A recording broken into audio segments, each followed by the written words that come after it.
So Douglas Finance Committee coming to order at 7:01. We're just going to go around the room or the table and identify ourselves. I'll begin. Dick Vandenberg. Michael Hodnar. Lynn Mazzoli. Heather Moore. Sandy Kuipers. Phil Landry. All right, so we have a quorum. So welcome everybody. And those of you watching at home, welcome. So the first thing we're going to do is look at the budget. And the way we're going to do that is I'm going to read the heading and then the amount that's in the budget. And this is for FinCom people or any civilians who are here. If you have a question on that part of it, just say hold, and then we'll come back to it later. So that will be the first item of business tonight. We'll just go through the budget. I'll say the heading and the amount, and if anybody has a question or you need clarification, just say hold. And we will carry on. Okay, so we'll get started. So the first category is selectmen, and I'm looking at the column that's called FY 2023 budget submission, $337,813. Okay, Finance Director, $194,333. Assessors, $193,501. Treasurer Collector, $304,085. Finance Committee, $55,748. Technology, $155,600. Town Clerk, $145,160. Public Building Maintenance, $198,023. Permanent Building Committee, $11,46. So no holds or questions on that first page, correct? Okay.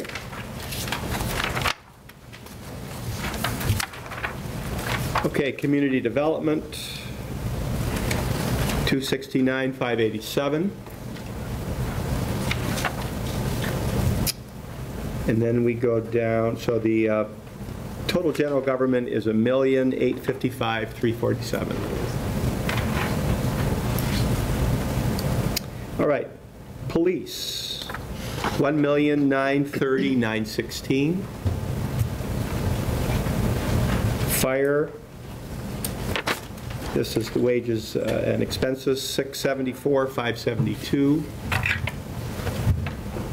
Ambulance, $548,883. Building Department, $182,758. Tree Warden, $21,150. Civil Defense, $32,468. Total Public Safety, $3,410,676. I think there were two other ones, Sealer of Weights. Oh, sorry, yep.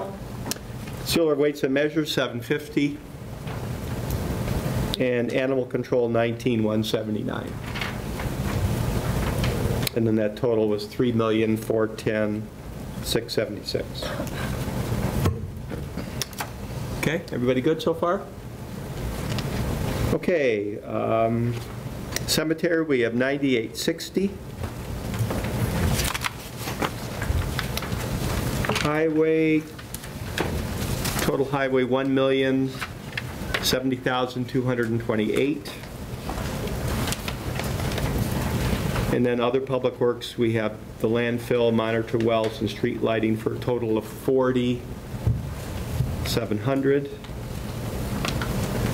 And then the total public works, $1,120,788. Okay. All right, Board of Health. Well, let's see. So Board of Health includes public health nurse wages, animal inspection for the total 110,457. Hold. Okay, have a hold on that.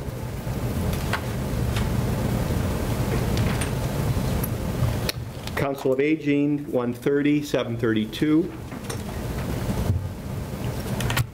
Veterans, 67,500.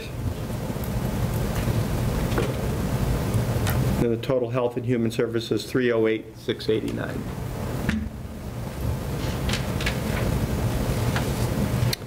Okay, Recreation, 3,000. Library, total, 274,461. Memorial Day, 1750. Total Parks, 500. So total Culture and Recreation, 279,711. Okay. So Douglas Public Schools, the total, $16,495,143. So we're flipping a page now. And Jean, the Valley Tech, Yes. There's a Valley Tech in this copy. Was there something about Valley Tech? It's actually not, It's only $500 is there. okay. The tuition is in a separate article, so I removed it from this budget. Okay. So 500 for Valley Tech. You all heard Jean's explanation there. Medical reimbursement, 5,000. Norfolk Aggie, 327, 317. So the total education, 16,827,960. Okay. Total insurance, employment benefits, and court judgments, 5,098,892. Total debt service, 2,050,626. Total capital outlay is just a capital article. What does that mean, Jean? It's in a separate article. Okay. And let's transfer to OPEB. What's OPEB mean? Other post-employment benefits. Okay, so 50,000. And then you see all the totals there, everybody, which I had said earlier. So the total budget for FY23, $31,002,689. Okay, everybody good? So we had one hold, and that was, Sandy, why don't you explain what your hold's about? My hold, I have to go back to it, was on the public health nurse wages. There's a significant increase there, and I did not feel that the nurse or the Board of Health thoroughly justified the increase of hours. They did not pose a significant need for a level of service increase. Would someone like the nurse or somebody from the Board of Health like to come to the table and respond to that concern? So ladies, if you would just identify yourselves for the record and your roles, please. Kristen Harris, Board of Health Administrator. Okay. Agnieszka Podstawka, Town Nurse. Okay. So who would like to start? I can. Okay, go ahead. The hours. So the only reason we are asking for more hours is just in case. I don't have a desire to work 19 hours a week, but this is what I have worked for last 2 years. Fiscal year 2021, that was my average weekly hours, 19 hours a week. And right now I am at 14 hours, and I'm happy with that, but I feel we have to plan for more than that, just in case we need it. And like I said, right now there is no work for me to work 19 hours, and I hope I won't have to go there, because that's not my plan. But I feel like we should be prepared, because we don't know what's going to happen. And we were not prepared for that. Good thing we had other funds to cover the expenses. That's great. So right now, you're budgeted at 15 hours? 14 hours a week. Yes, 14 hours a week, but we feel like I said, on average, I work 19 hours a week for the last year and a half. And what duties were the extra hours out of? So my job has changed significantly, as you know. I was a town nurse. I was working with all the departments, every single one. I worked with school nurses, with the superintendent, doing contact tracing, quarantining people, isolating, answering any questions. My number is on the website, on Board of Health website. I was getting phone calls 7 days a week from the residents with questions.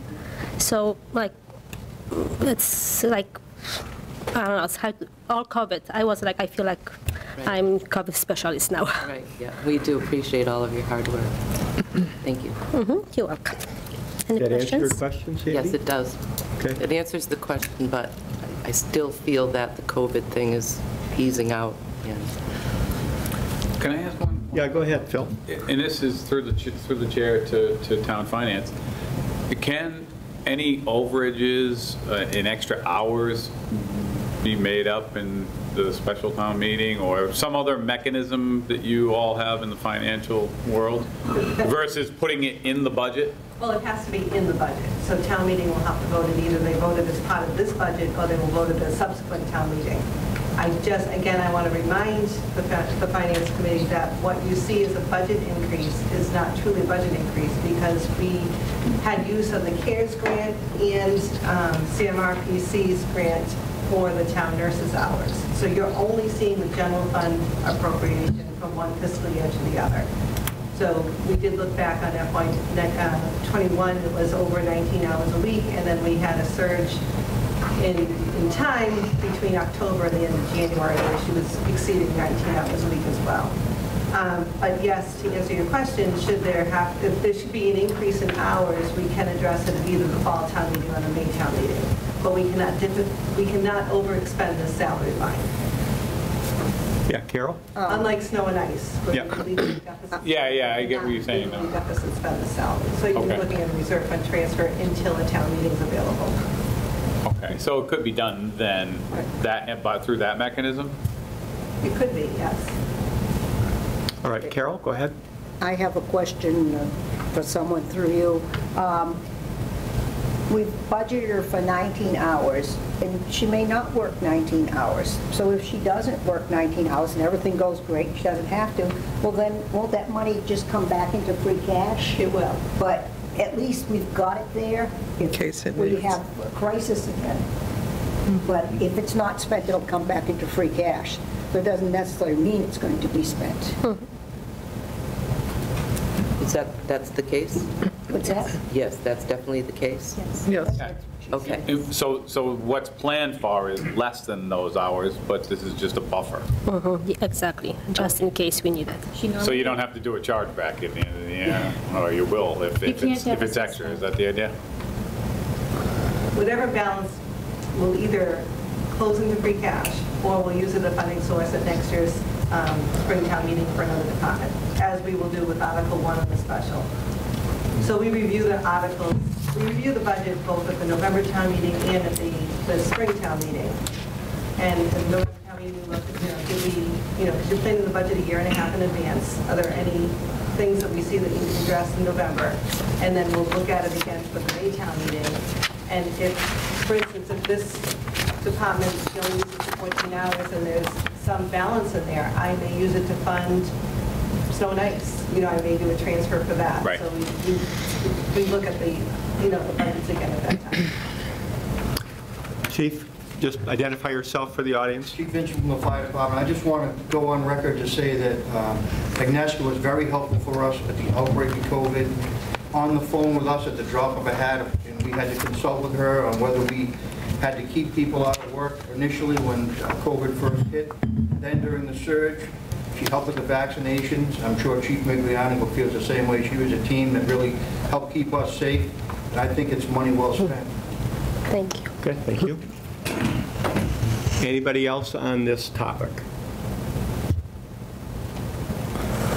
Do you want to say anything? No, I mean, You're here. I lived it with her, but no, we don't know what's going to happen. So and she did, a lot of the money was paid through CARES, and we wouldn't have had the budget for it. So, Okay. like she said, she won't use it unless something happens.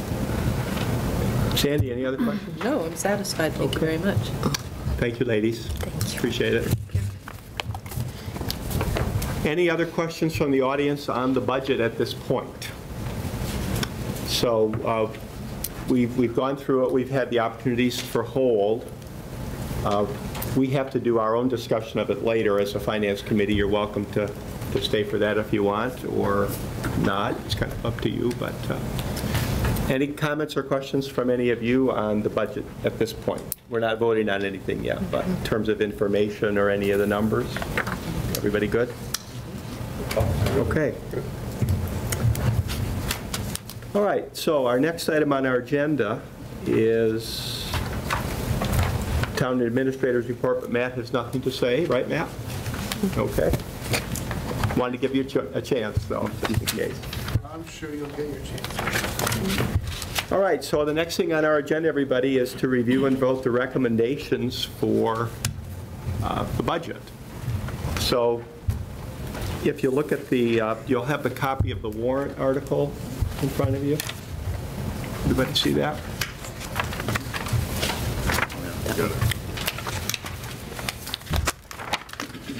And Heather, you're going to be the motion maker, right? Yes, sir.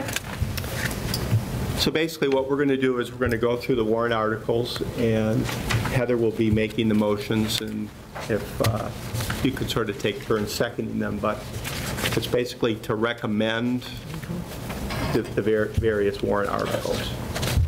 Okay? And 1, 2, and 3 together, Jean, is that right? Correct. You got your verbiage there, Heather? I sure do. Okay. Thank you, Jean, as always. Yeah, go ahead, Jean.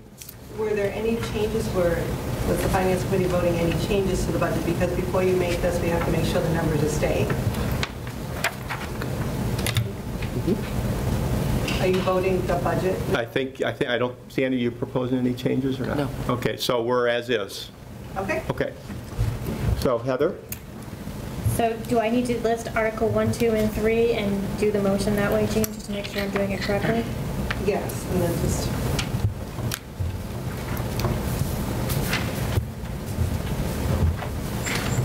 I move that the Finance Committee vote to recommend Article 1, 2, and 3, and I will amend the actions taken on Article 2 of the annual town meeting of Saturday 15th, May 15th, 2022 by transferring the available funds, the following sums of money to the following budget lines in fiscal year 2022 budget. Okay, hang on a second. you're doing the... She's reading Article 1. Am I reading, which sheet am I using? So you're voting the budget. Yep. You're staying on the budget, correct? Yep. Yes, ma'am. Yeah, he's doing the annual out of order. Yeah, we're doing the annual. So which number is budget? What warrant number is the It's budget? page, second page, page 1. This one, so this one. Special town? That's a special town. We're doing annual right now. Okay. All right, you switched gears on me a little bit there. And, Now we're all, is everybody good? Let's do a review. Okay. all right, hold on a minute. Oh, I am out of order, aren't I? Flip it over. Sorry about that. You good? Yep, right here, right? Yep. So do we need a motion on the budget itself, or just incorporate that into the warrant? Wait, this is one? Separate. You're going to make a That one. recommendation on the budget What itself. is The this? way your Sorry, agenda, vote. you can move it out of order on the agenda if you'd like. What is it? Okay. Article But 1 you is have that the budget, first. Yeah. as budget. Snow and ice, and then 3 is price. So Heather, we're going to dial back a little bit here. Okay. You tell me what you want. Yeah, I'm a little bit out of order here, everybody. So if you look at our agenda, it says review and vote recommendation for the budget itself. And then we go to the special town meeting warrant article. That will be the next one. So we need a motion on this budget This budget. as presented. So Heather, can you make a motion on that, you think? I make a motion to approve the FY22 23. Y23. What article is this on the regular? This is Article 1, 2, and 3. You're going to look on page 1 of 4, which is your second page, You're saying special town meeting. the annual, which is yours. It says ATM on Okay. top. Okay. Problems are front and I have back. only and half of this. All this paper, right? Let us see. Okay. 4 or 4, 3 or 4, 2 or 4. Be patient with us, everybody. We're figuring it out, so. Okay. This is. I just want to be sure I know what I'm looking at. This, I read it this way, and then Yeah. read that Yeah. for paper. Yeah, this is, see, He's this one taking this says first, STM. going back to the special. See what I'm ATM. saying? So I have one sheet that says STM and one sheet that says You want ATM. So I'm like, ATM. which one is it? ATM. ATM. ATM, We all set, Gene? yes, 2, 4, That's what I'm saying, is I don't have the page. 3 or 4. He doesn't. Oh, that's what. Steal one. Oh my goodness. There you go. All right, now he does. Let me reshuffle. Now we're looking at ATM. Up top, right there, Right there. right there. All right. Your choir director days are over. I didn't hear anything. Your choir director days are over.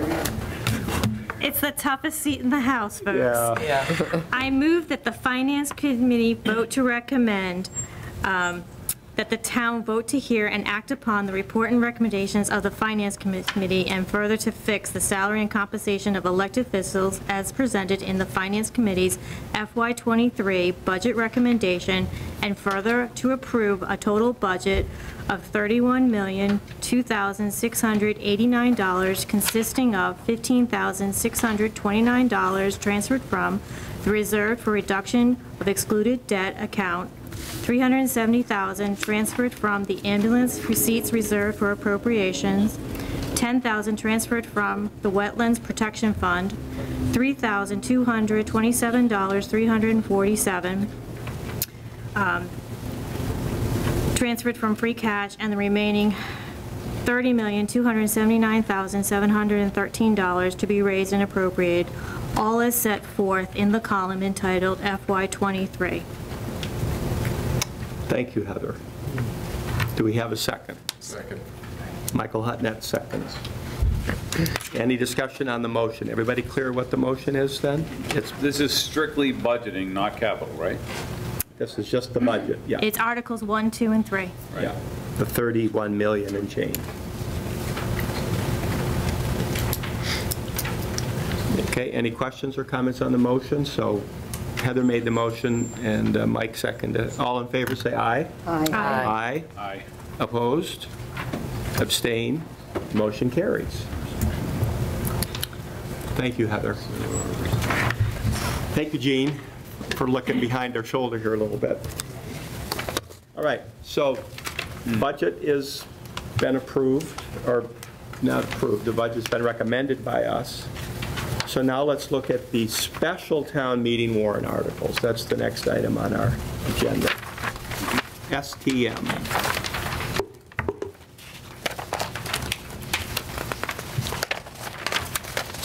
We went over this last week. There are three things that are at the, three articles for the special town meeting.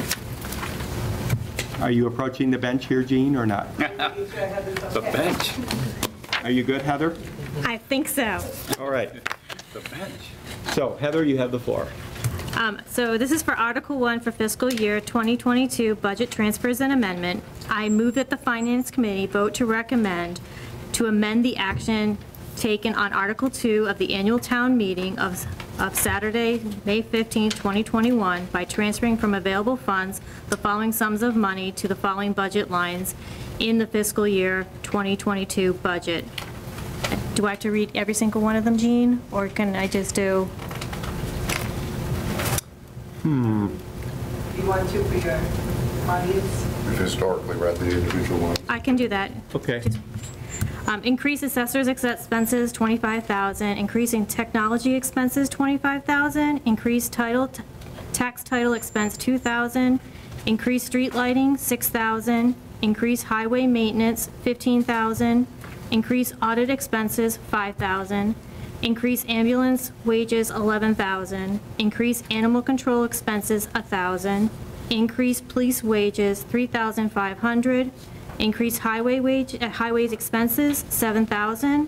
Increase public nurse wages, $3,000. Decrease assessor wages, $10,000. Decrease tax taking expense, $2,000. Decrease highway wages, $6,000.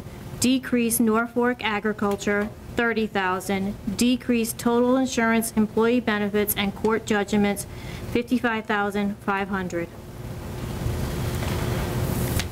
Thank you, Heather. Seconded by Michael Hutnack. Any discussion, Finance Committee folk? So the motion again is to recommend this. Okay, all in favor say aye. Aye. Aye. Opposed?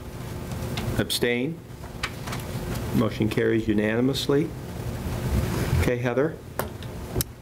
Article number 2 for snow and ice account transfer. I move the Finance Committee vote to recommend the town to vote to transfer the sum of $200,000 from free cash to the FY22 snow and ice account. Second. Second by Mike Hutnack. Discussion, anybody? Okay, all in favor say aye. Aye. Aye. Opposed? Abstain? Motion carried unanimously. Heather? Article number 3 for prior year bills. I move that the Finance Committee vote to recommend the town to vote to transfer the sum of $6,750 from free cash to pay the prior year's bills. Second. Michael Hutnack seconds. Discussion? Okay, all in favor say aye. Aye. Aye. Opposed? Abstain? Motion carries unanimously. Okay, now we go to the warrant for the annual town meeting.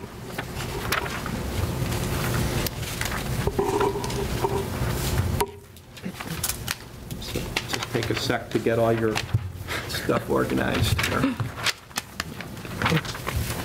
Starting off on Article 4 now, is that the idea? Correct. Yes.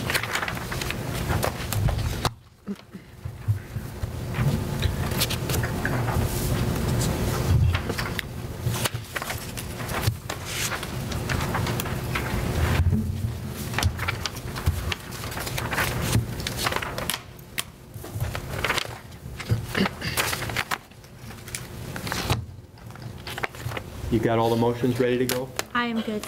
Heather? Okay, thank you. So at this point, we're going to go through the warrant articles, and there may be questions that Finance Committee people have for some of you, or you might have questions just in general, so we'll proceed that way. So Heather, why don't you carry on? This is for Article 4, Blackstone Valley Vocational Regional School District FY23 budget. I move that the Finance Committee vote to recommend the town to vote and raise and appropriate the sum of $1,581,634 for its operating and capital assessment by the Blackstone Valley Vocational Regional School District for the fiscal year commencing on July 1st, 2022, which is inclusive of $37,155 of Proposition 2.5 exempt funds to be applied against debt service associated with Douglas's previously 2001 voted amount for the district's additions renovation project. Second. Lynn seconds. Lynn Mazzulli seconds. So this is, have to do with Valley Tech? Any comments or questions on the motion? Anyone? My only comment was this was a good win this year, right? It was a good number for us. We were surprised at the number. Right? Yep. All right, so the vote is again to recommend this to the town meeting. All in favor say aye. Aye. Aye. Opposed? Abstain? Motion carries unanimously. Next article is number 5. It's for fiscal year 2023 transfer station enterprise expense. I move that the Finance Committee vote to recommend the town to vote to raise and appropriate the sum of $225,000 from the transfer station charges and fees and transfer the sum of $130,268 from retained earnings for a total of $355,268 to operate and maintain the transfer stations. The breakout is as follows. Salary and wages, $85,682. Expenses, $269,586 for a grand total of $355,268. So that's the motion. Second. Sandy Kuiper seconds. Discussion? All in favor of recommending, say aye. Aye. Aye. Opposed? Abstain? Motion carries unanimously. Okay, Heather? Next article is number 6, FY 2023 Water and Sewer Enterprise Fund.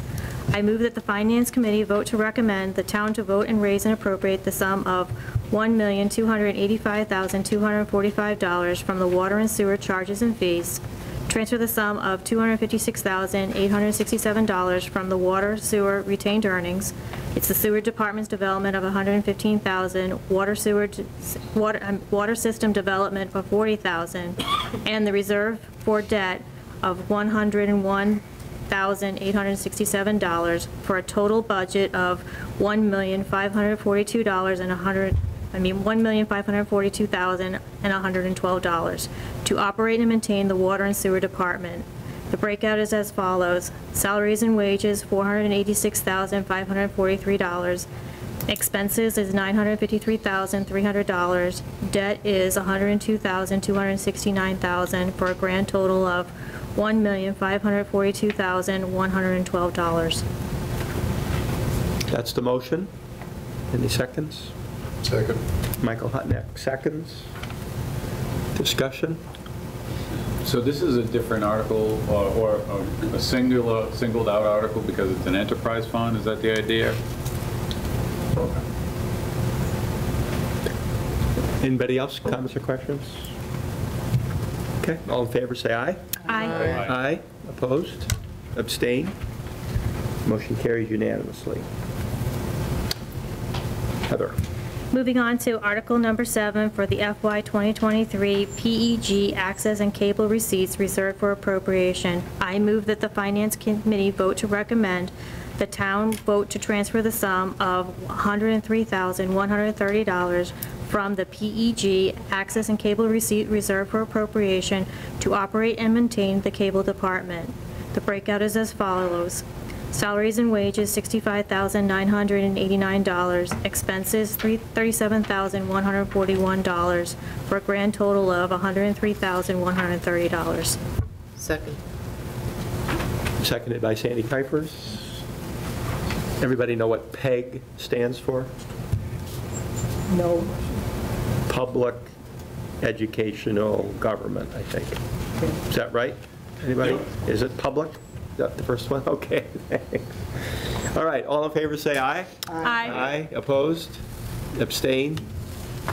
Motion carries unanimously. Heather? Moving on to Article 8 for recurring business. I move that the Finance Committee vote to recommend the town to vote to approve subsections A through I as printed in the warrant. A, assessors to work additional work hours, to see if the town will vote to authorize the Board of Assessors to appoint one or more of their members to work for compensation in accordance with the provisions of the town's personnel bylaw, and to establish such compensation to be paid said member for the fiscal year 2023. B, ambulance receipts reserved for appropriation, to see if the town will vote to receive all receipts received by the town from ambulance user charges, user billing, and ambulance donation and gifts to the ambulance receipts reserve account. C, cable receipts reserved for appropriation, to see if the town will vote to reserve all receipts received by the town from cable user charges to the cable receipts reserved account. D, the Simon Fairchild Public Library, to see if the town will vote to require that all the funds received in fiscal year 2023 from the state aid grants for the public library to be transferred to a special account for the Simon Fairchild Public Library. E, state and federal grants, to see if the town will vote to authorize the Board of Selectmen to apply for and accept state or federal grants they deem beneficial to the town. Provide that the Board of Selectmen shall hold a public hearing prior to the board's acceptance of such grant, if said grant requires a town to meet future conditions or requirements. F, separate account funds, to see if the town will vote to adopt a revolving fund bylaw to be placed in Article 2, Section 11 as revolving funds. As follows, the town is authorized to adopt revolving funds pursuant to MGL Chapter 44, Section 53E and 1.5, subject to the specific annual authorizations of the terms. So, number 1 is the department receipts and expenditures. Number 1 is for the Simon Fairfield Library pursuant to MGL Chapter 22, Section 53E, 1.5. All fines received during fiscal year 23 by the Simon Fairfield Library, and then under expenditures, the Simon Fairfield Library Board of Trustees may expend a sum not to exceed $2,500 for the purpose of purchasing books, films, and other library supplies and materials. For number 2 is the home composting program pursuant to MGL Chapter 44, Section 53E, 1.5. Receipts is all receipts received in the connection of the home composting program. Expenditures, the Board of Health may expend a sum not to exceed $2,500 for the purpose of operating the home composting program. Number 3, the department is the Planning Board and Engineering, MGL Chapter 44, Section 53E, 1.5. Receipts, project fees received that are associated with the staff review. The expenditures are, the funds are to be expended without further appropriation by the Planning Board or town engineer for such consulting and project review costs. Expenditures from this fund may not exceed $30,000. Number 4, the department is Conservation, MGL Chapter 44, Section 53E, 1.5. The receipts are project fees received that are associated with the staff review. Expenditures are, the funds may be expended without further appropriation by the Conservation Commission or their conservation agent for such consulting and project review costs. Expenditures by this fund may not exceed $30,000. Number 5, the department is Zoning Board of Appeals, MGL Chapter 44, Section 53E, 1.5. Receipts are project fees received that are associated with the staff review. The expenditures are, the funds may be expended without further appropriation by the Zone Board of Appeals or town engineer for such consulting and project review costs. Expenditures from this fund may not exceed $30,000.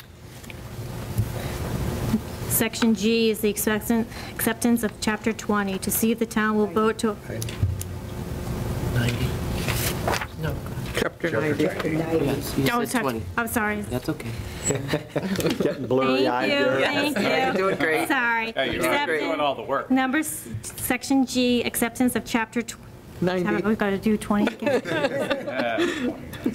Chapter 90, to see if the town will vote to authorize and accept and enter into contracts for expenditures of funds to be allotted by the state under the authorization of Chapter 90 of the Massachusetts General Laws as pertain to the highway funds for construction, reconstruction, and improvement of town roads, and said funds may be borrowed in anticipation of state revenue and expended without further appropriation under the direction of the highway superintendent with the approval of the Board of Selectmen.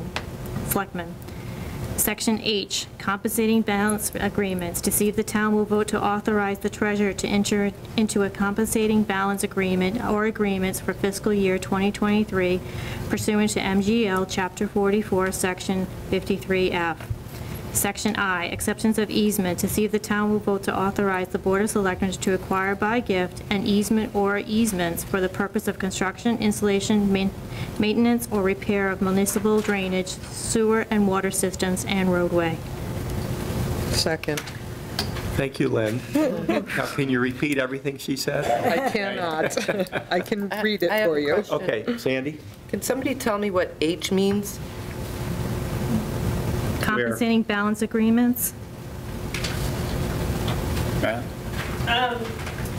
We don't have any of those right now, but usually you have an agreement with the bank that they'll offset your fees if you have an account with them.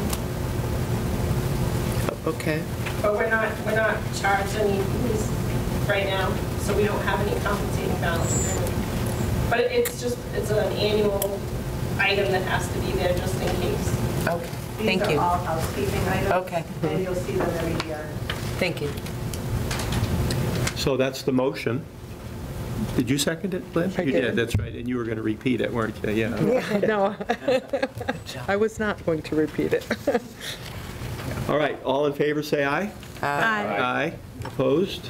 Abstained? Motion carries. Want the record to note that Carol Gogolinsky is here. You weren't here when we took attendance, Carol, but you're here. So we want the note taker to know that. Now for the next one, Heather, you don't need to read all those tables, do you? For Article 9?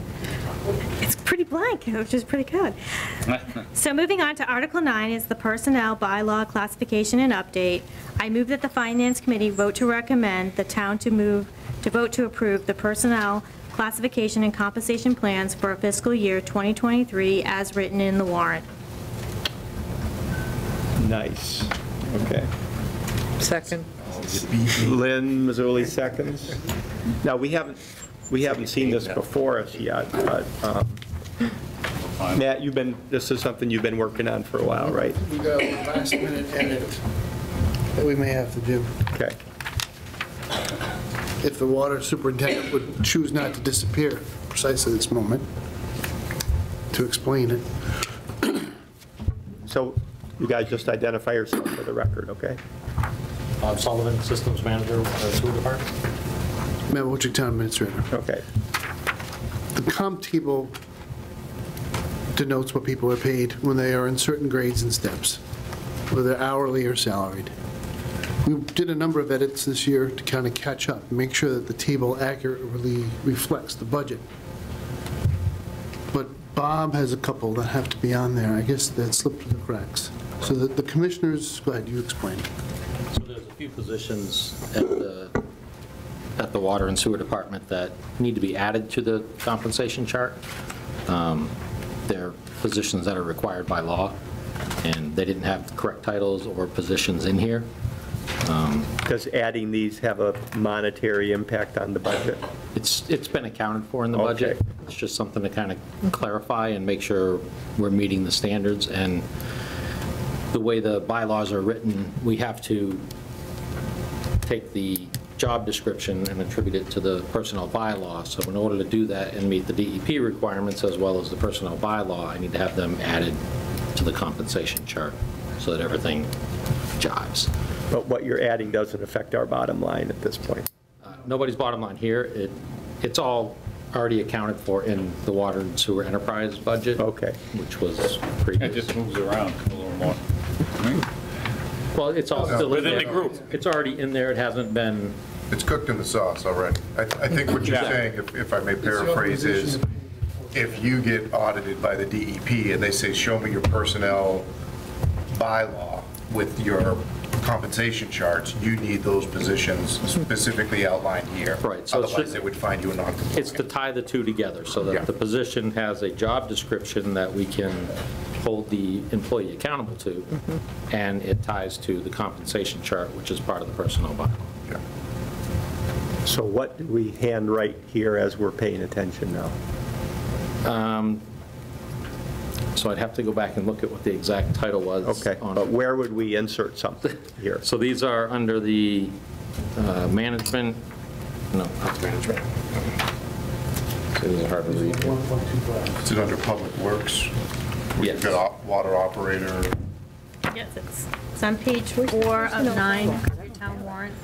These reflect like licensures that your people have to get on your, is that the There, idea? maybe? It'll be updated, it'll be That's, yeah, it reflected should in be in here. there somewhere, maybe. Yeah. I have that in my. No, I can see. Have it in my. I can see it. Hold on. Sandy, give me a headlight.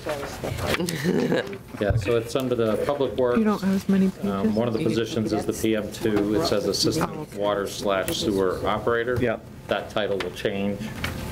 Here we go. So it's just a title change there, and then, What will the new title be?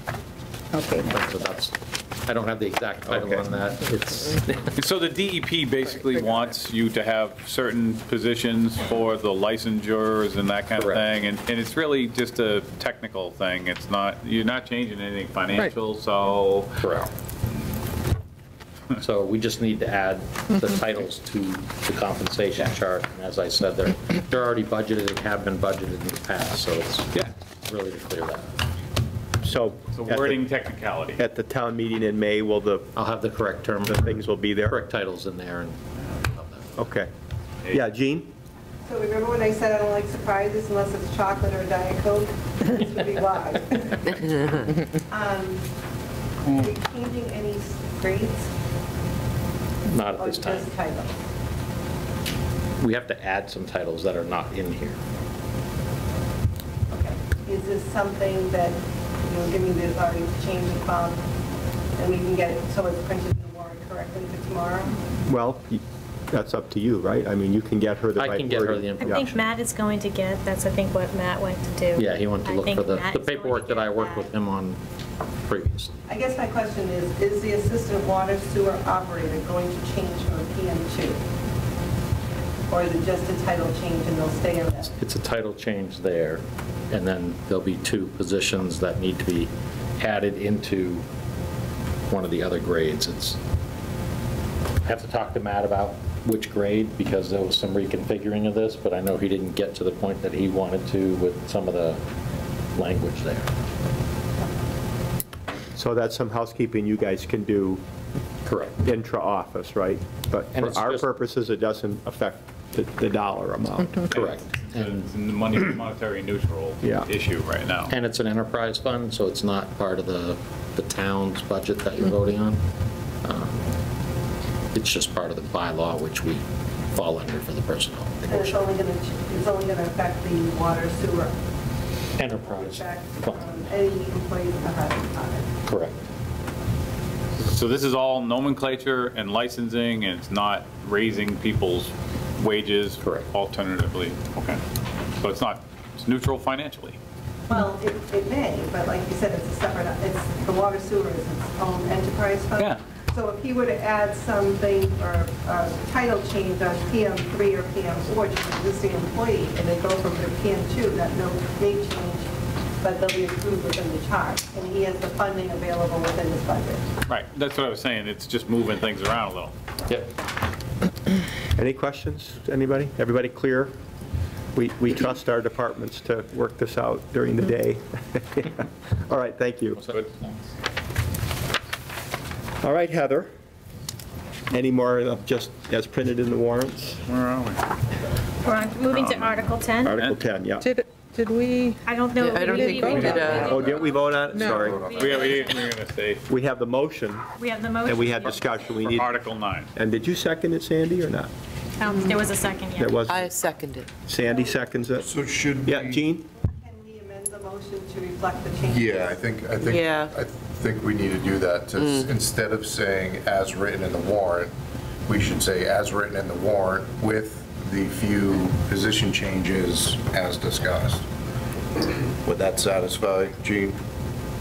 Or do we need to specifically outline?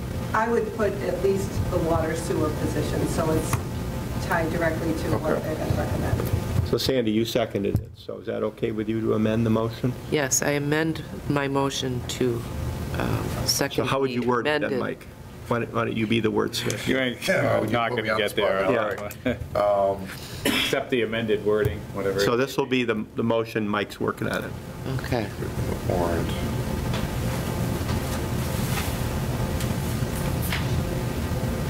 So I guess we need to, or I will move to amend the motion for Article 9. Yep. That the town vote to approve the personnel classification and compensation plans for fiscal year 2023 as written in the warrant, with the exception of the changes we discussed being made to the public works compensation tables for the addition of specific required positions.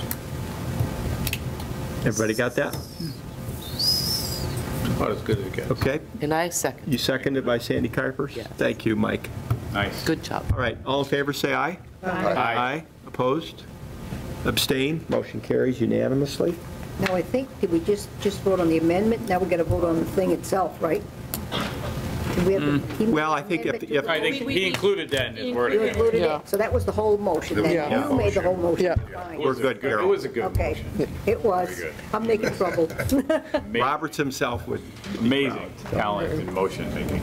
Heather, you're Moving on next. to Article 10, Okay. the adoption of revised FY '23 through 2028 capital improvement plan. I move that the Finance Committee vote to recommend Can the we town. hold this one, or is it possible to separate out Article 3 from Article 10? In other words, people in the public meeting, they're going to have to vote on the whole article as a whole versus separating out a large expense there in number 3. Is that something we do now, or is that something they would do at the town meeting, or what's more appropriate? Maybe I would refer to you all for Well, that. Article 10 is a long-term plan for capital. No, that's actually what was spent. No, it's the actual, That's what we're going to spend. the actual Oh, capital sorry. spend for '23. Right. I'm looking at So, the next page here. if I may, Go ahead, Mike. if somebody in the audience disagreed with any provision inside of this article at town meeting, they could stand up and have a proposed amendment to scrap one of these items, to take it off the chart, or to add to if they felt so inclined that, we needed a new X in town.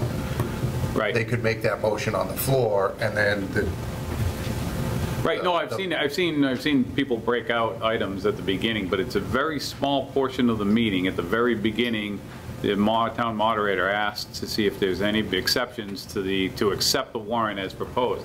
And quite often, people may not be really paying attention just yet, and it would go skipped over. And that's why I'm saying, is it possible to do that in this?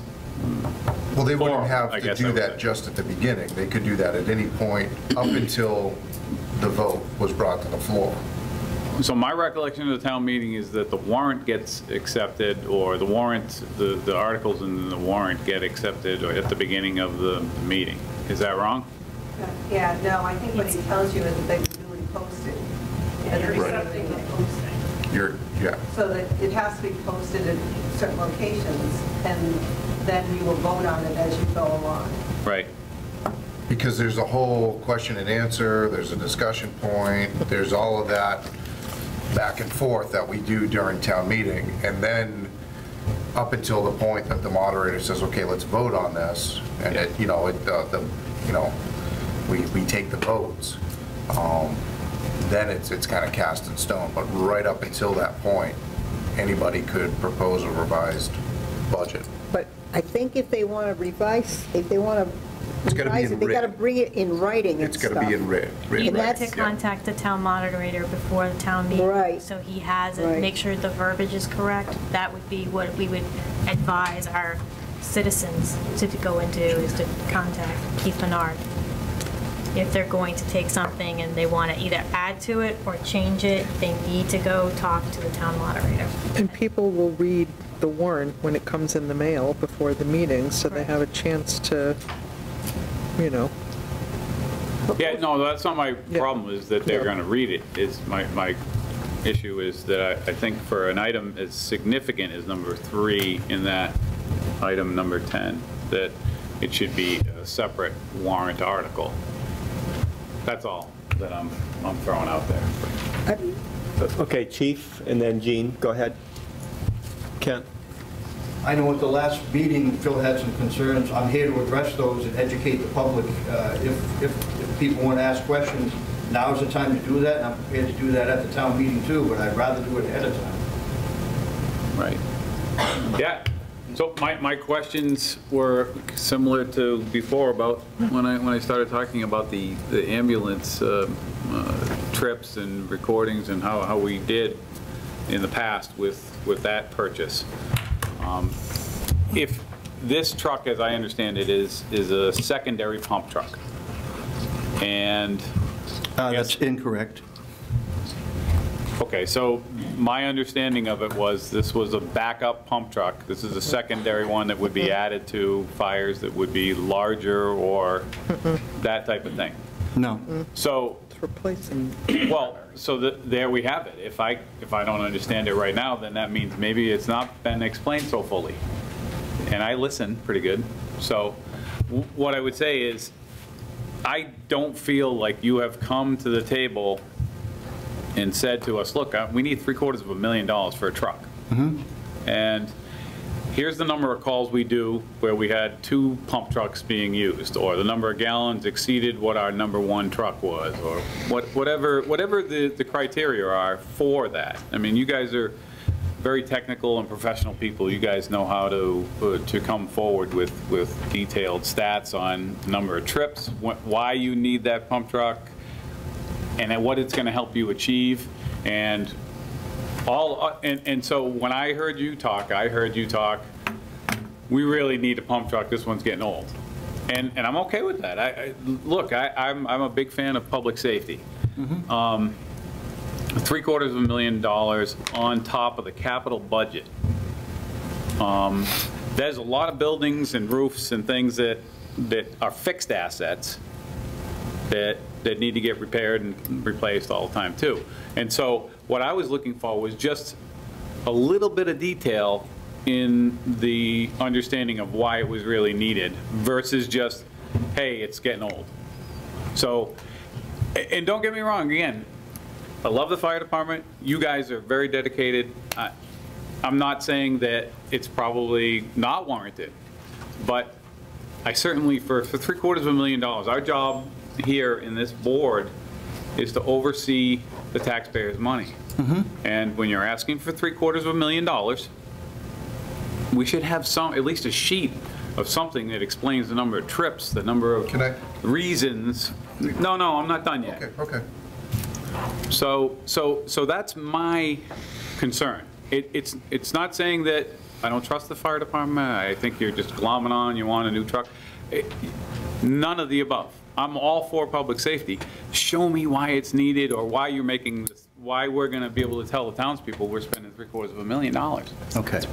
That's all I'm looking for. Oh, I totally, give me a reason to spend it. I totally get that. Give me a reason to spend it. What I will say is, the capital meeting process has vetted this out.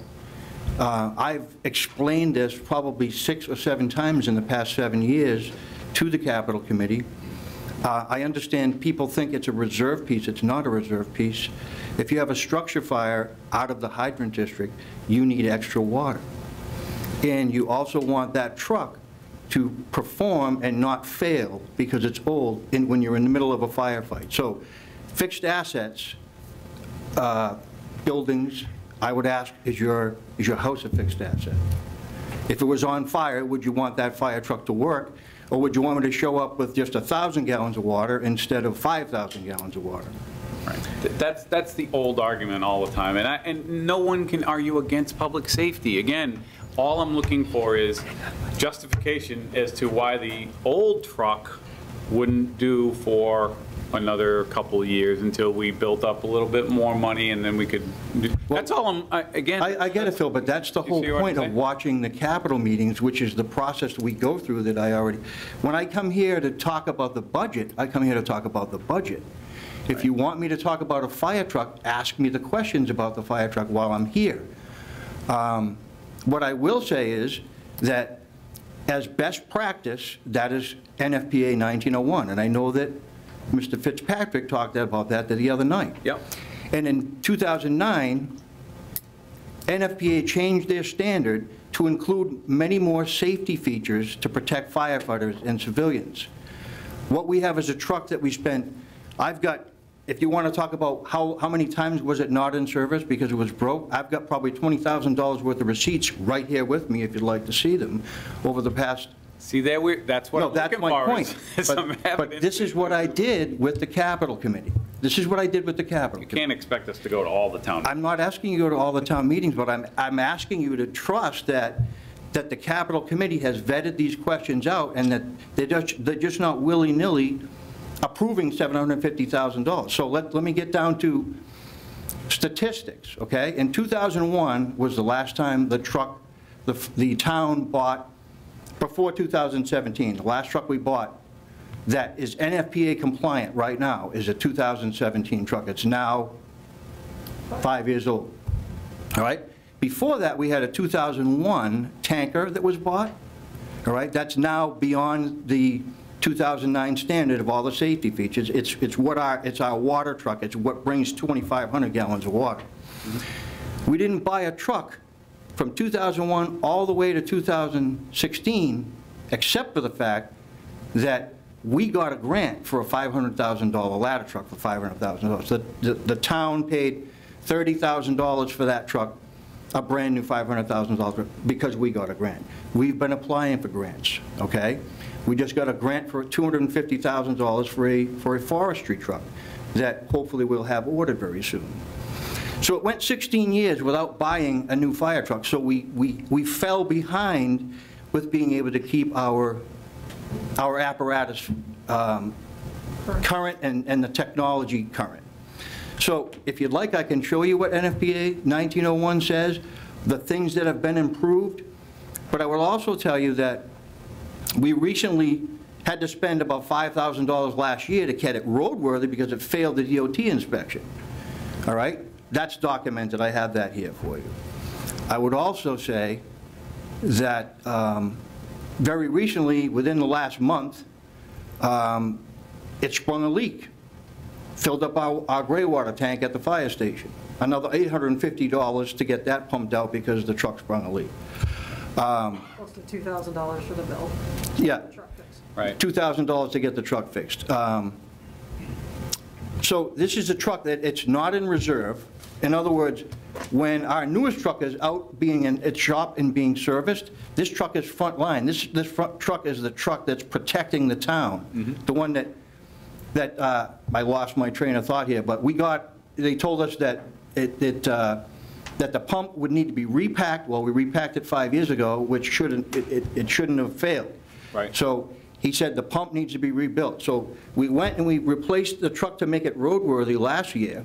Now they want us to spend anywhere between $25,000 and $40,000 to replace the pump. Doesn't make sense. $750,000 to replace the fire truck, and I know Mr. Fitzpatrick also talked about the fund we want to establish so that we can replace our fire trucks every 5 years so we're not so far behind.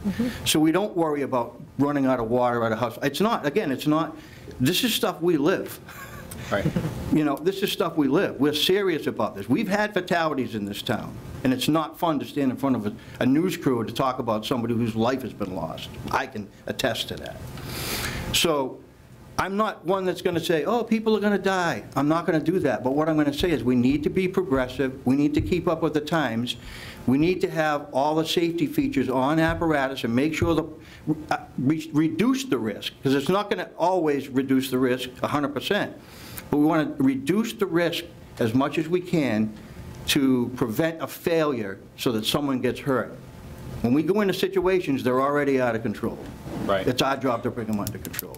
And I don't mean to sound, if I sound chippy, it's just I'm very passionate, much like you are, about making sure we're not overspending. So, again, this is a truck that for the past 5 to 7 years, I've presented all this information every year, and I keep saying it's getting worse, it's getting worse, it's getting worse. We need to catch up. We continue to write grants. I've got a form here that if you watch the Capitol meeting, that we did $1.3 million in grants that the town has got for the firefighters. Right. $250,000 of it was self-contained breathing apparatus.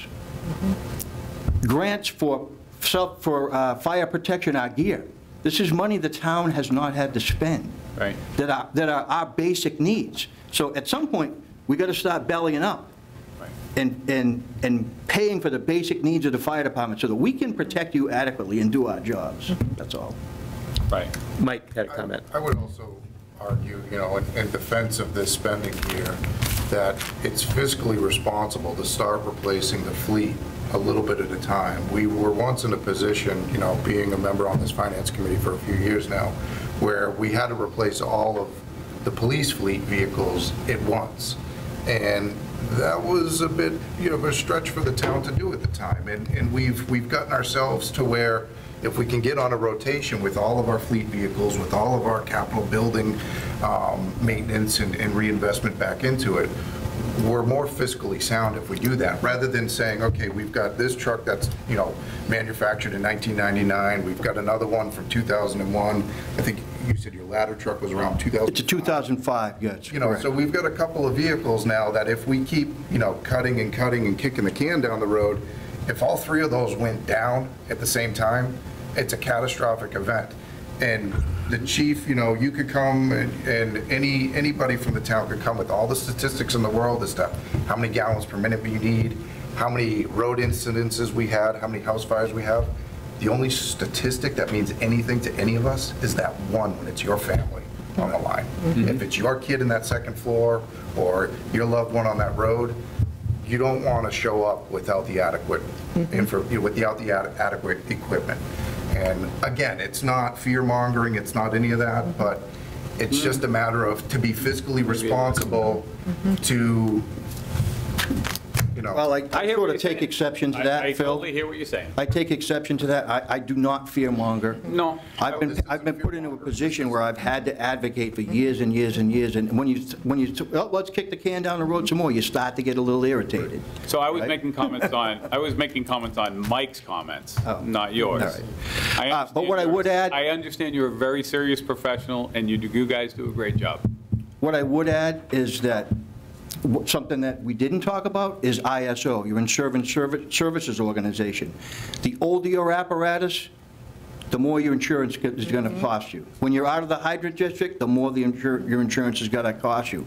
We've brought our insurance rating from an embarrassing number down to something that's very respectful for a town that has 70% of the homes out of the hydrant district. Right. We take that very serious. We take protecting you and everyone at this table very seriously. And it's just that we've been so far behind the 8 ball, we've got to start bringing our stuff up to speed so that we're not, the one thing I mentioned in the capital meeting that I haven't mentioned here, the 2001 needs to be replaced. NFPA says 10 to 15 years is how old your truck should be, for safety's sake. 25, they should be long retired.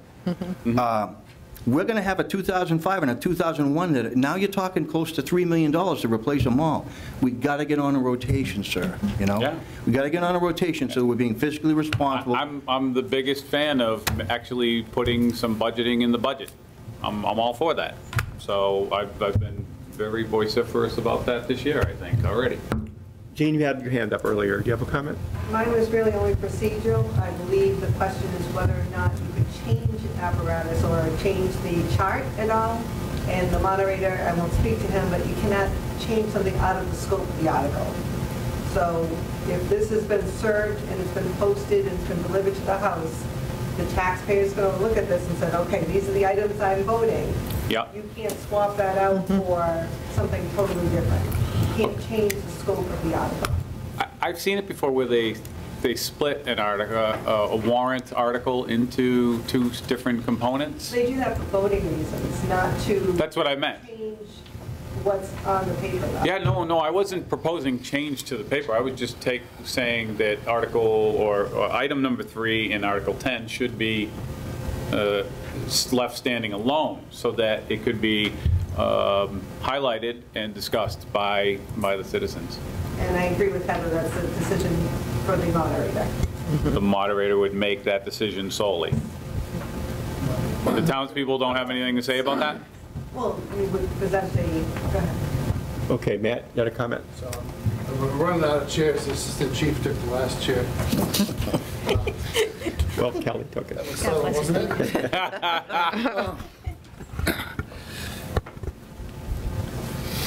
The bylaws of the town create the capital committee and give it its charge.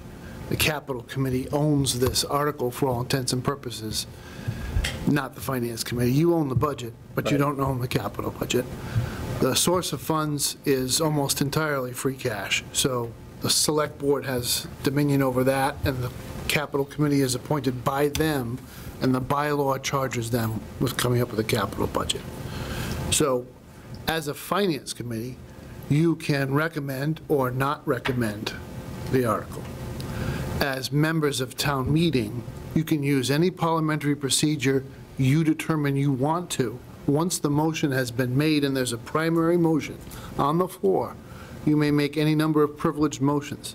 You can divide the question, you can amend the motion, you can use any parliamentary procedure you wish to use. You probably should give the moderator some idea that it's coming, but that's how you go about that. But the article itself is within the purview, under the bylaws of the town, of a capital committee solely. In fact, the bylaw, in my opinion, goes too far in mandating exactly what that article is supposed to do. So there's a lot of moving parts that's been required to be in one article. It must not be in one article. We couldn't have put this on as Article 10 and then Article 11, 12, 13, each one of these. I don't think we should do it, but I'm just saying, could we do it? Well, so Gene will correct me if I'm wrong, but I think if you wanted to separate it out, you could if you had a different funding source. If you were going to borrow, you would do... No, I think you could separate it out. It would just reduce the funding source that you're going to use in total, but the 50,000 is really tied to the rebuilding vehicle. I mean, that's the other, everything else is coming from free cash. But again, you really should talk to the moderator prior to the article coming up so he knows what's coming. If you wanted to separate it out, you should give him the courtesy of just talking to him first, because he does want those in town clerk session. He does want those in writing. What would happen if a town, just a regular citizen of the town, came to the meeting and wanted to separate those?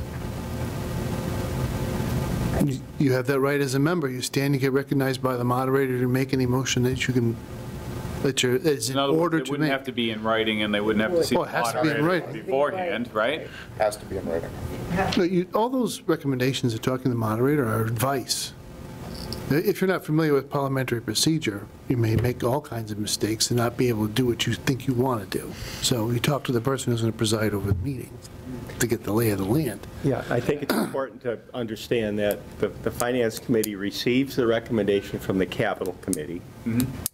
We vote to approve or not, but we can't move around stuff that the Capital Committee presented. We can't, as the Finance Committee, say, oh, I'd like to move this to another thing. We either recommend or we don't recommend the capital thing. And that's exactly why I asked at the beginning of this item, is to understand what is possible in this meeting versus the actual public annual town meeting. So Heather was working on the motion. Just, Mr. Chairman. Yeah, go ahead, Matt. Finish the thought. I think the Capital Committee's process is pretty intensive. So they weigh the pros and cons of everything that's been brought to them by all the department heads. So there's many hours that go into that. So if you have specific questions about specific items or why they rank things, and it's usually, you've got the benefit of being able to fast forward instead of sitting here through the whole meeting live. Yeah. But you can get to the part you want to get to and listen to what all of those people decided. They're your fellow residents. It is not a rubber stamp board. There is a wide range of opinions on that board. So when they come up with a rating for the top 4 or 5 projects that are going to be funded, you can bet that each and every one of them had something they wanted on the list that didn't get it. But they did agree to give a high enough score to the different things that are on there to get on the list within the budget. Lastly, just to get back to the point, you have to start somewhere when you're smoothing out the fiscal stability of the town.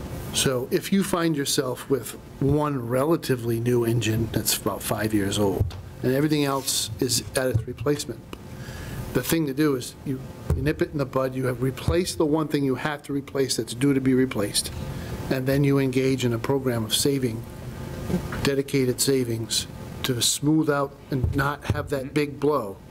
What you don't want to do, and I've seen a town do this, and it's devastating, is, oh, you can make those trucks last long. You can, oh, yes, you can weld the metal plate on the floor, and they can still drive that plow, blah, blah, blah. They get in the middle of a snowstorm, they had 9 plows, 8 of them broke down. The town was shut down for 2 days because people were so cheap, they wouldn't do the basic thing, which was buy 1 truck every 2 years for 16 years to get in the cycle. There's a point at which, what I always do with fire equipment is I take the number you need and I divide it by the, and use it as a divisor against the useful life of the item. $5.43 per resident. So the town where I was, right, the useful life of an engine is 20.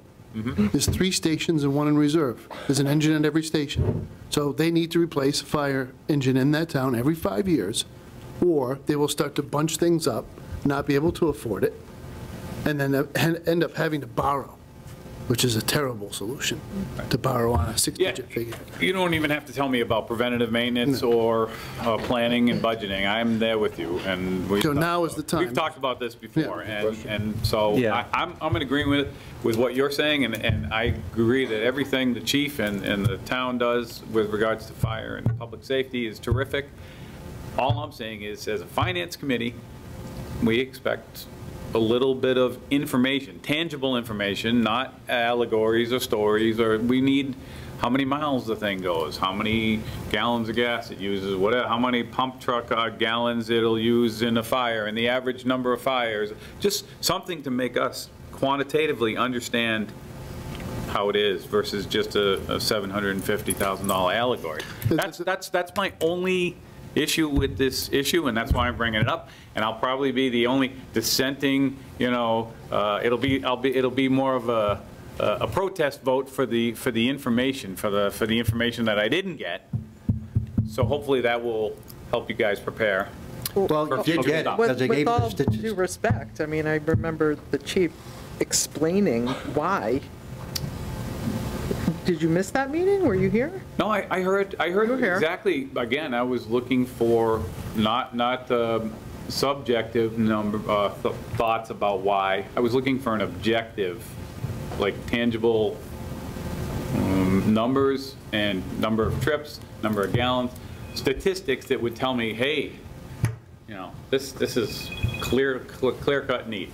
That's all I was looking for, and that's what this is more of a, for me, is just a quick protest saying, bring stuff to us that we can easily, clearly see that something is objectively needed. All right, we're going to move on, everybody. Yes, please. I just want to thank you for the opportunity to talk. Thank you for bringing up questions. It only makes me sharpen the sword more. Yeah. And I'm all for your department. You guys do a great job. Thank you. Thrilled with everything. Okay. Did you need to say something, Matt? Or I'd like to get going on the motion. So go ahead, Mr. Chair. Okay. So Heather, carry on with your motion, okay? This is Article 10. A motion was in process, so why don't you start again, Heather, okay? Article 10, adoption of revised FY23 to 2028 capital improvement plan. I move that the Finance Committee vote to recommend the town to vote to raise and appropriate the sum of $50,000 and to transfer the sum of $1,266,048 from free cash to fund the following capital projects. 1.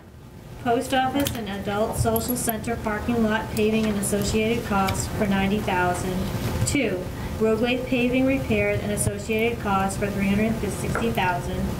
3.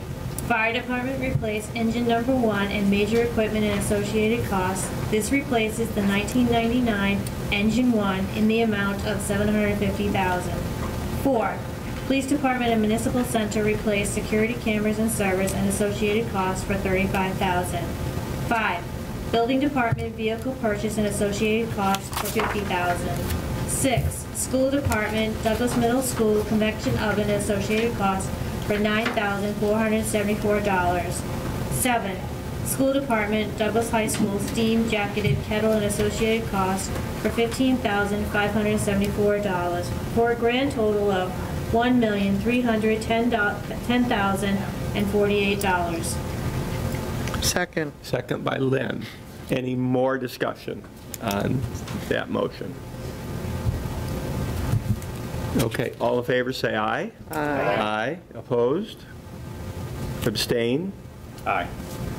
Motion carries with one abstention. So let the record show that it was 1, 2, 3, 4, 5, 6 in favor and 1 abstention. Thank you, Heather. And then the rest of it, you guys, that's just looking ahead to what, on that paper, what capital is thinking about for the next few years. But that's kind of, that just depends on how the money goes. Right, Article 11, Heather? Article 11 is the zoning and bylaw amendment for Section 10, definitions. I move that the Finance Committee vote to recommend the town to vote to amend Section 10, definitions of Douglas zoning bylaws to include building elevation and building height definitions as printed in the warrant. Okay, everybody clear on the motion? No. You see this? Yeah, I saw the A and the B thing. Yeah, I couldn't figure it out. Is our building inspector here? My question is it revenue neutral? Is it neutral positive? I mean, a positive revenue income, or is it negative income? What are we talking about? You want to identify yourself for the record? Ken Frazier, building inspector. This doesn't affect budgeting in any way. This is only to clarify in the zoning book for elevation measurements for properties being built in town. Right now, there's nothing in the zoning book. It says 35 feet in height. There's no definition to floors above grade. There's no definition to where you're getting that height from. So an example, if you had a building come in and it's got a 2-car garage under, it's a 3-story structure, you're at 37 feet, does that say it's outside of it? This is just to try and clarify all that. Would the new thing say it was? Say again, sorry. If we do this, if it comes in with that 37, would that say that it is above the height? No, because what this does is it gives an average of 5 points around the structure within 5 feet. Okay. You take the average and multiply it out to get that height, the overall height. Okay. What's the point? Why do we have to do that? So that you know, so that you're not building structures over the 35 foot. So right now, if somebody came in and we'll do an extreme, they're building into the side of a hill. The front of the structure might be at 45 feet high, but the back of the structure is only at 12 feet off the ground. What's the height of the structure? We don't have a way to say, oh, because you're 45 feet on one side, does that warrant that structure to be 45 feet? There's no clarification to it. Okay. Would it limit anybody in town from doing said? You know, so in that example, if they had a house built into the side of the house, into the side of a hill, would it prevent somebody from having a traditional, 2-floor residential unit with like a walkout basement? Typically, no, because the average is about 10 feet per floor. But you get the biggest changes in the pitch of the roofs. So would it prevent somebody if you did the average 5 points around a property, depending on what they're planning on building? It could. How about if somebody, so if there's an existing house like that in town, I would understand they'd probably be grandfathered in. Right. What if they wanted to do an addition onto that house? Would that prevent it? It still wouldn't affect the main house, is already grandfathered in, so the addition's just got to be comply. Revenue neutral? Or, I mean, I'm trying to understand. Yeah, will there be higher cost of building permits because now we're including a second floor? I'm trying to understand how it affects us. There's no effect in revenue whatsoever. This is only a clarification for zoning purposes on building. So people's building permits won't go up because of this? No. It's not going to affect most land lots. They'll be able to build still? Still, everything is status quo as far as building permit pricing and all that. None of that changes. This is just to clarify height of structure. So what do we have now? Is it no point can be above 35 feet? Is that what the deal is now? All it says is building height 35 feet. Which means that That's the problem. Well, that's the problem. Where do you measure it from, is what he's saying. This may allow it to be more than 35 feet at certain points. So a prime example is I did get in a building permit for a 2-story colonial home with the 2-car garage under. And when you measure the roof line to the peak, because it was a 12-pitch roof, it came in at 37 feet 6 inches. Okay. by the clarification of 35 feet, is that now not buildable? Right, right. But with this, it would be. With this, it would be, because you take the average around the structure. And the chief, you have pretty good ladder trucks, right? So 35 feet is not a problem, 40 feet probably not a problem for you? We've got a 75-foot aerial. So Okay. So Heather, is it written that we approve or recommend or have no recommendation? Because It's just We just have to, vote to, it's a vote. I'll make a motion to approve it. So we recommend. I'll make a yeah, motion we to recommend recommend it. it. There you go. Okay. Well, that was your motion, Heather, right, to recommend? Yeah. We recommend yes. Okay, so Carol, you're seconding the I'm going to motion? second that. Okay. So everybody understands it doesn't have a big financial impact, it's just clarifying the zoning writing, right? Yeah, we just got this today, so that's why we're questioning. So All right, all in favor, say aye. Aye. Aye. So, aye. Opposed? Abstained? I'm going to abstain. I don't quite get it. So we So- have, 5 yays and 2 abstentions. Okay. Yeah. I don't think it's going to understand. financial it's not going to Yeah. affect anything, Yeah. except, Okay, let's carry on to, Article number 12, now, you're not going to read everything crossed out. yeah, you got to read all of this. Go ahead, Heather. Article number 12, zoning bylaw removal, section 8.4.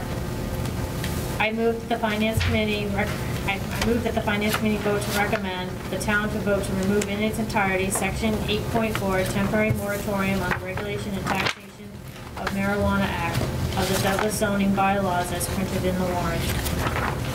Okay, it's, motion's made by Heather.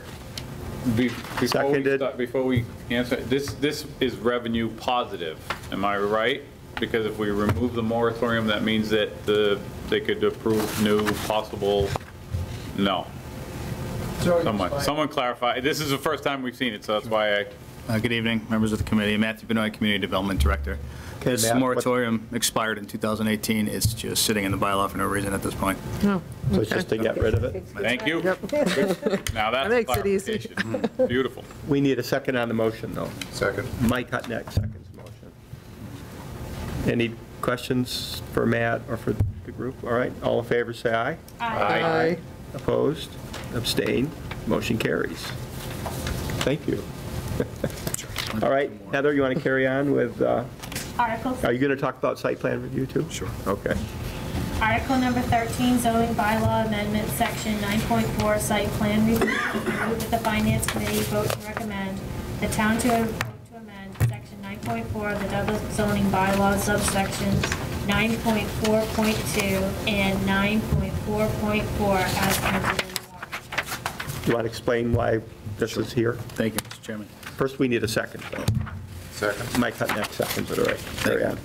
So this being a black and white document, it's actually difficult to see what the actual change is here. There are 2 items. You'll see that there were 2 parts, section 9.4.2 and section 9.4.4, where it only asked for 5 copies or 5 separate plans. Yeah. Those numbers have been increased to 10. Yeah. And there is another line above, under section 9.4.2. What I noticed was that site plan review did not have a public hearing requirement listed in our regulations. Okay. Really? It is not in the statute for site plan review. That's something that's only regulated by the municipality if it's put into your regulations.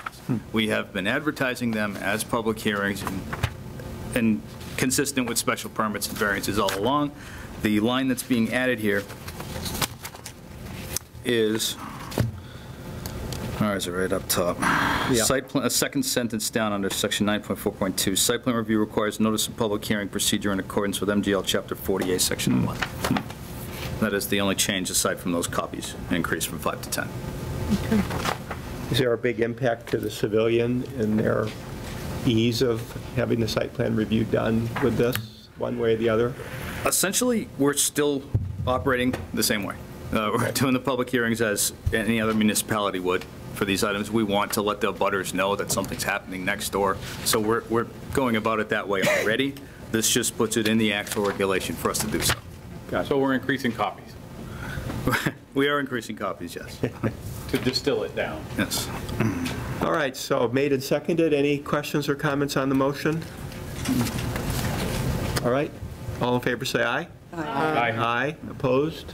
Abstained? Motion carries unanimously. Heather? Moving on to Article 14, zoning bylaw modification, section 6.8, residentially scaled and commercially scaled solar energy systems. I move that the Finance Committee vote to recommend the town to vote to amend its zoning bylaws by adding a new section, 6.8, residentially scaled and commercially scaled solar energy systems as printed in the warrant. Second, anybody? Second. Mike? Mike Hutnick, second. So Matt, I will confess I tried to read all of this afternoon. Yeah. So give me a quick summary of what this does for us. It's dry as a bone, isn't it?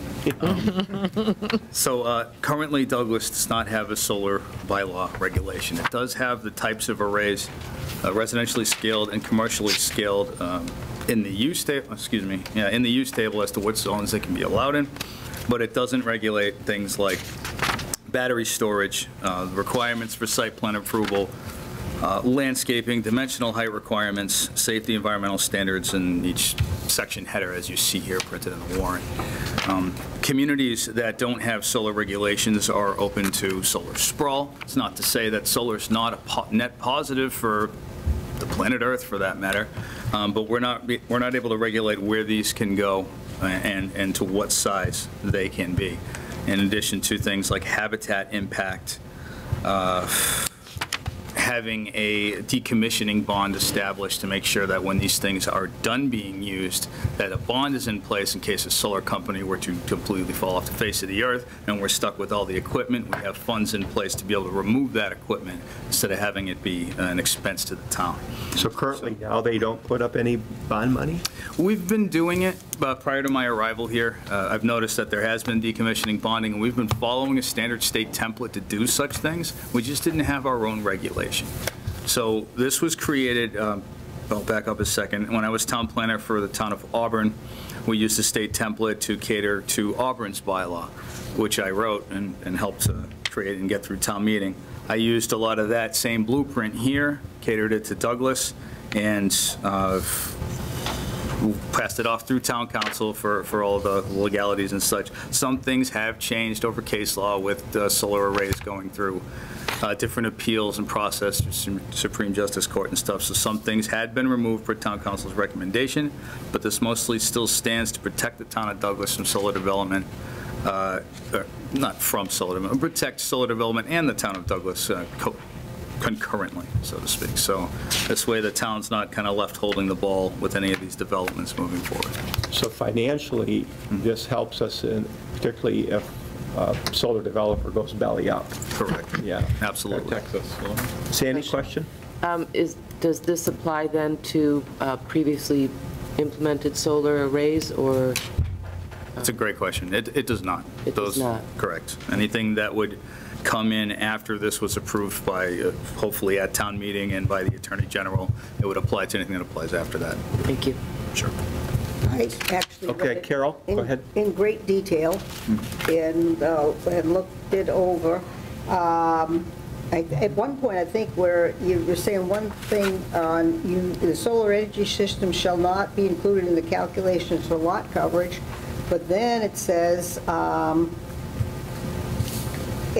but then on 6.8, 2.1, it says it does the requisite lot coverage requirements. So it's kind of like 2.1.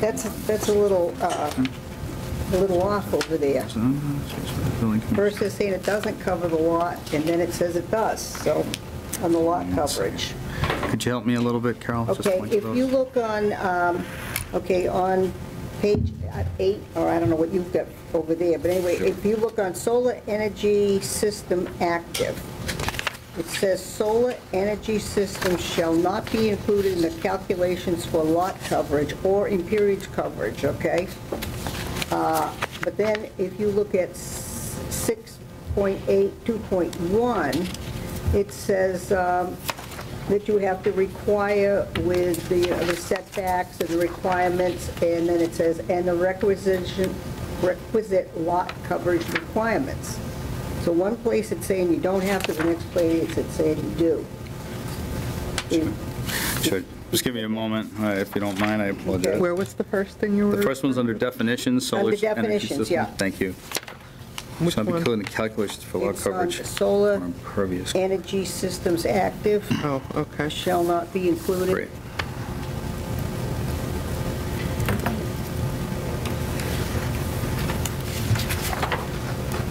Okay. Okay. This is my understanding, under the definitions, that when it's talking about lot coverage or impervious cover,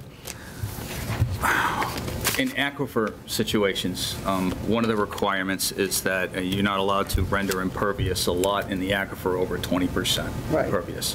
For a solar energy system, that's not, should be considered an impervious cover, so long as there's ground or grass underneath it. So if, Right. all right, right, that's. Water just runs off it, right? It does, and there's supposed to be swales and drainage to manage that, so to speak. So as long as there's grass underneath. It's not to be held to the same equivalent standard as a parking lot. So that's that definition on that piece. As for the conflicting, just read that one back. Safety construction, this communication required.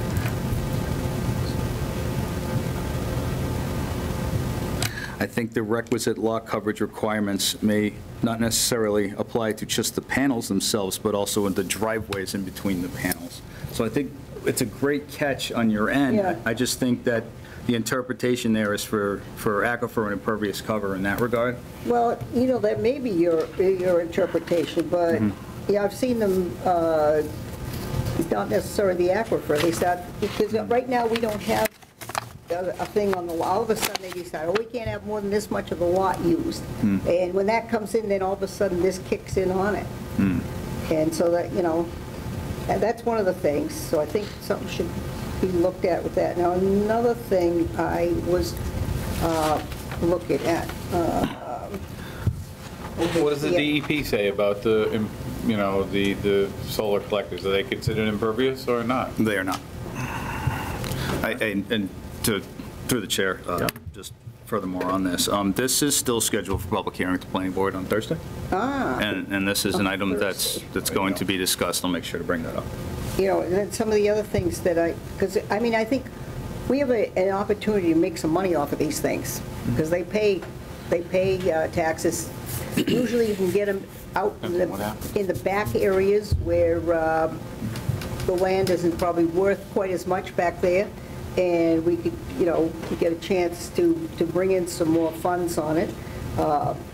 You know, it appears that we need renewable energy, if you believe everything that they tell you about climate change. So, you know, I think we need to encourage them and not discourage them. And one of the things that I really don't see a need for is 200 feet of frontage to put one of these things in. I see no need for the frontage. I wouldn't care if they had a deeded right to pass and repass over somebody else's land to get out in the back 40 there to put one of these things up. What's the need of the frontage? For what reason? Nobody's going to live there. It's less than a cemetery. Like, you know, you couldn't have more quiet neighbors, but nobody goes to these things after even, ever. You know, just whoever's maintaining them. There's no need to have 200 feet of frontage. Carol, I think you're going to the planning board public hearing, aren't you? Oh, I knew that was coming. I knew it was coming. They never listen to me. So that's one of the things that I think. Then the other thing, too, that kind of bothers me is the minimum of 5 acres that you can take, only 5 acres of trees. This is for commercial now, is that what you're saying? I'm talking commercial, yeah. Yep. The 5 acres. So that's not a very big area for solar, 5 acres. You know, I think that should be increased. Now, you know, obviously they're saying you have to plant stuff underneath them, and I'm all in favor of that, that we have growth and stuff going under them, but I think that, I think 5 acres is cutting it down too much. Wouldn't that be more restrictive, though? It is more restrictive. Made it 10? No, but right now it's restricted to 5, that you can't cut the trees down, okay? Now, we don't have very many open fields. Years ago, we used to have them, but that all got, you know, when I was a kid, you could see everywhere. But everything, we've become totally reforested. Right. So I agree. I think we should do what we can to encourage them, because they're going to bring in funds for us, number one. And number two, it's going to, you know, help the environment. Okay, I think we have a motion on the floor, right? May I? Oh, go ahead, A couple yeah. of those, I apologize. Okay. Is it revenue restrictive or neutral or positive? Well, I'm going to start with those two, if you don't mind. So the minimum lot frontage, we chose, as the building commissioner and I were talking about this, Yeah. we had to pick something, right? So the residential rural or residential A zone Right. is 200 feet for houses and Right. stuff, so we just stuck with that. But why? That's definitely a good question for the planning board. I got it circled Yeah. here, so I'll definitely bring that up. The other piece with the excess of 5 acres of clearing, the goal here for a lot of the solar systems in multiple communities, as I've been talking to a lot of folks involved with these sorts of developments, is for solar developers to try to site these open areas, as you mentioned, farms, fields, savannas, or whatever you want to call it, open areas, okay? Or landfills for that matter, because there's incentive-driven programs for that, okay? A lot of communities would like to see that on those sites first. Right. All right, so one of the other communities that did the 5 acres limit of clearing was the town of Marion. So I kind of took that as the pulse of the community, not wanting so much solar development for clearing these large acres of forest. Now, this is another item that I fully expect to be discussed, because that's certainly the bone of contention here, and I'm glad you brought it up.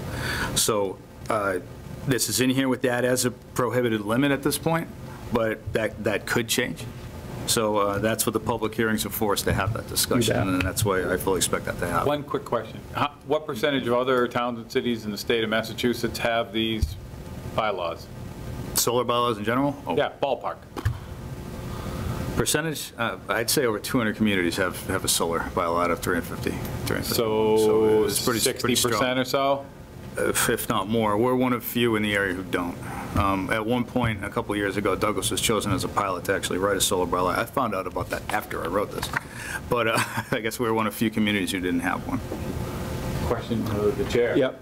If we approve this and they want to change. We recommend it. Recommend. We're recommending, yeah. If we recommend it, is this like the other issue where we have to recommend it with whatever changes happen in the planning committee?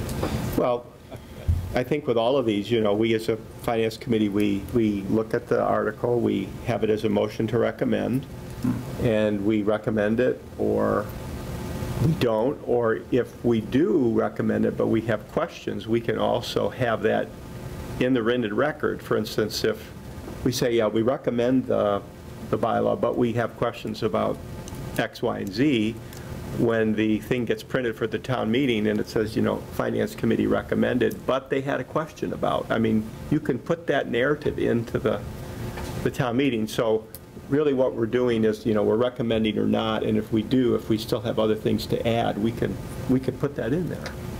Mr. Chair? Yeah, go ahead, Mike. One other, and kind of backing up what Phil, or to piggyback on what Phil was just saying, in years past, we've actually had articles such as this where they weren't quite etched in stone yet and they were still going through their final revisions.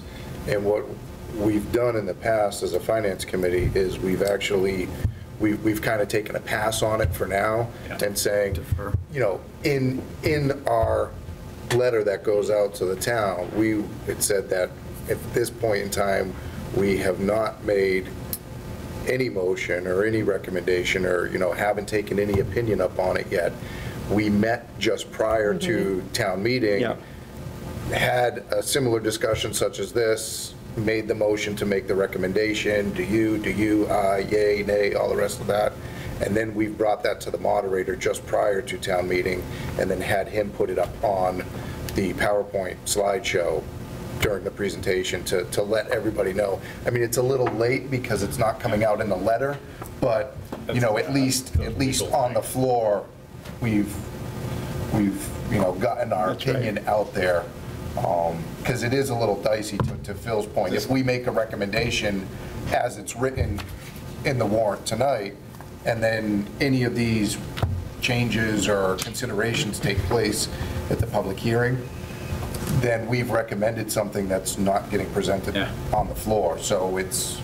We told our recommendation. Yeah, there's legal challenges that could be had down the road if someone really wants to. Yeah, I think that, again, I speak as myself, but I think that's an easier charted path to kind of withhold any recommendation, yay or nay, either for or against, at this point in time. I just throw that out there as an alternative option. Yeah, and we are meeting at 6:30 Right.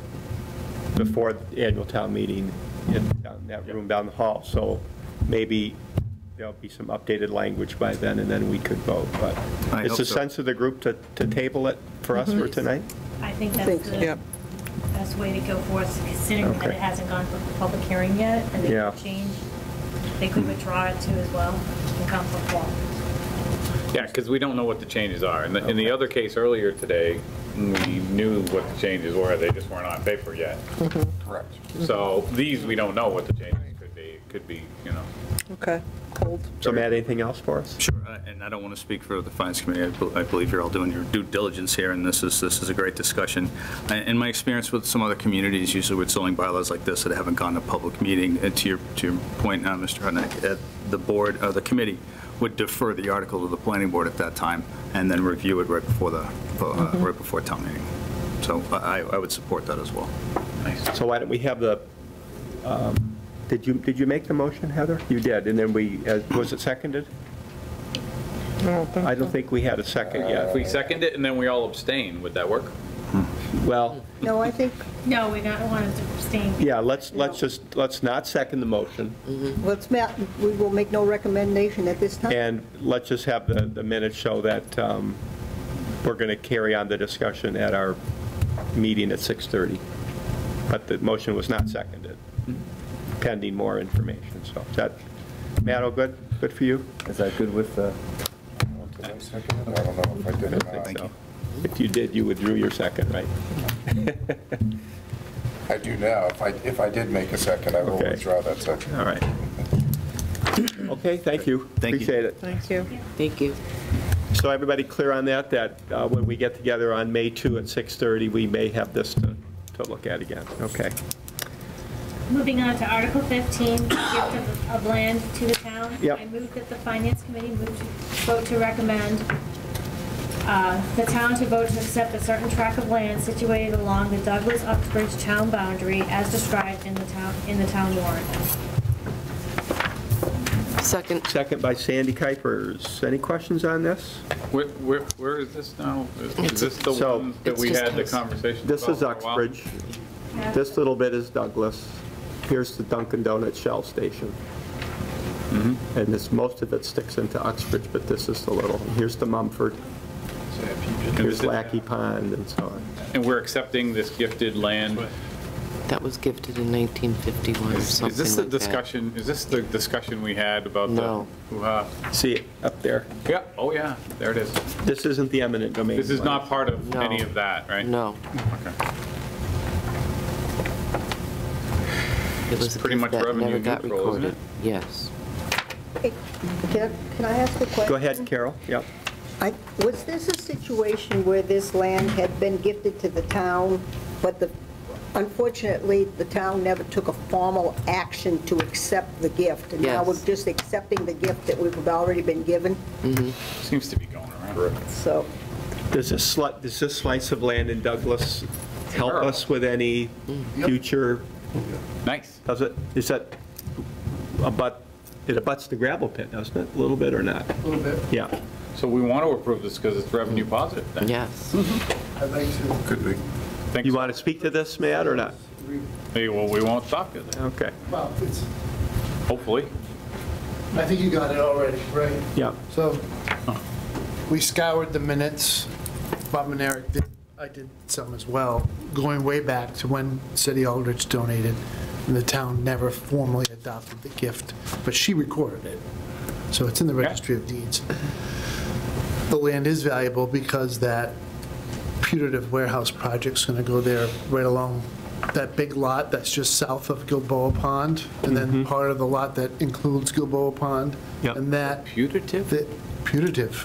Now, you're the one pulling up the SAT words now. I know. Don't start a fight you can't finish I'm not aware of with what me. that word means. That's why I'm asking. Putative, proposed. Possible. Okay. We're thinking about it. Thank you. it was something bad. So that is actually going to be an access point to get a roadway, a driveway to Gilboa Street. Oh, great. Whether or not the suitor would pick up the rest of it for a price has yet to be seen. Okay. Okay. I love it when there's actual owners transferring. So all good. Lynn made the motion. Sandy, did you I second? did. Okay. Everybody clear on the motion? Any questions or comments? All right, all in favor say aye. Aye. Aye. Opposed? Abstained? Motion carries unanimously. All right, Heather, we're on the, Moving on to we're Article landing the plane here.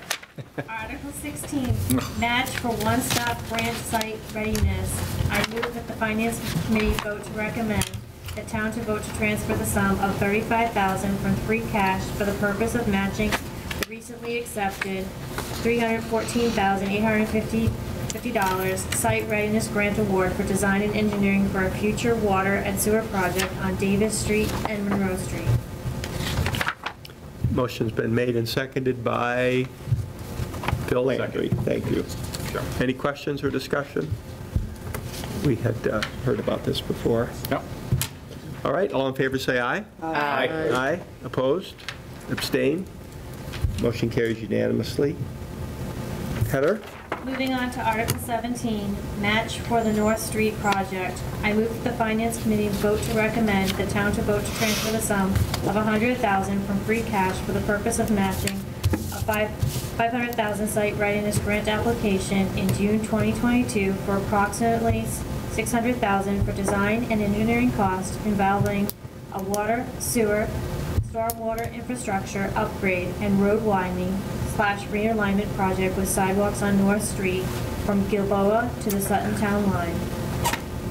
Second. Second. So motion made by Heather, seconded by Sandy Didn't we Kuipers. discuss this one before? Yep. And what do we do, if someone can refresh my memory? What happened? Did we already approve it, or is this more money for that project, or what did we, does anybody have any recollection of that? Matt, you want to speak to that?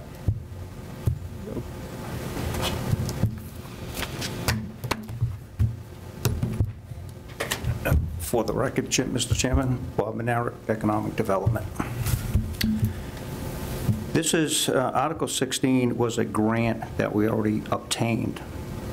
Article 17 is a grant that we'll be writing due June 4. As part of that grant, we have to have matching funds. So we're looking at a $600,000, approximately $600,000 engineering, design and engineering project for North Street. We will be applying for a $500,000 grant with a $100,000 match. Just a little bigger than Article 16. All right, so now my memory's kicking in. We didn't have a grant possible at that point in time when we were allocating money for the engineering project. I think, is that right? Are you thinking about 3 years ago? Might have been, yeah. Yeah, that was pulled the night of the warrant, different street. Yeah, okay, so it's a different setup altogether. And Yeah, this is the first time for North Street. If we don't get the grant, then the $100,000 goes back, or how's this work? No grant, no match. Town meeting would have to transfer it out of this article into something else. Okay. Any more questions for Bob? Sandy, you seconded it, right? I did. Okay. Go ahead. It strengthens our application in plain English. Yep. Right. It shows the town is committed to a project. Yeah. Okay, all in favor say aye. Aye. Aye. Opposed? Abstained? Motion carries unanimously. Thank you. Thank you. Nice, thanks. Lynn, Heather. Moving on Sorry. to Article 18, call firefighter retirement bylaw adoption. I move that the Finance Committee vote to recommend the town to vote the acceptance of provisions of GL Chapter 32, Section 4, parentheses 2, B1.5 as printed in the warrant. Seconded by Mike Hutnack. Do we have any background on this, Matt? And is there a financial repercussion to the town? It would be hard to quantify. Okay. The state statutes have various provisions for how people can obtain credit for previous service for their retirement.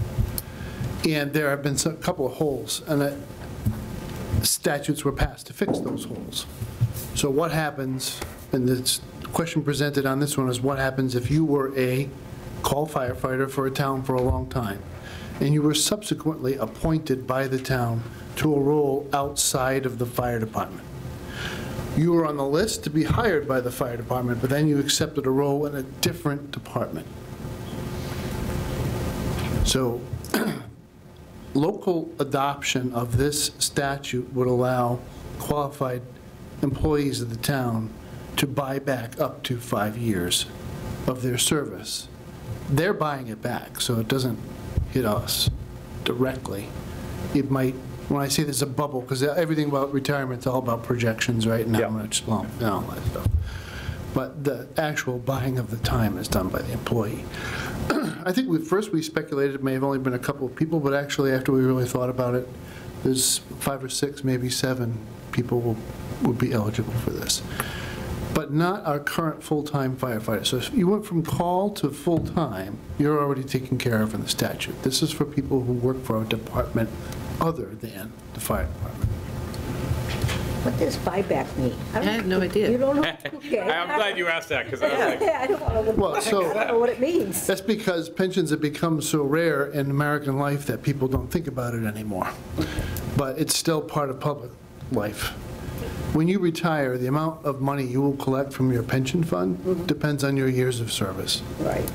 So there are some pretty big milestones along the way. So 20 is a big milestone, 30 is a very big milestone. So let's say you came to work as the executive assistant in the Board of Selectmen's office after years of being a call firefighter.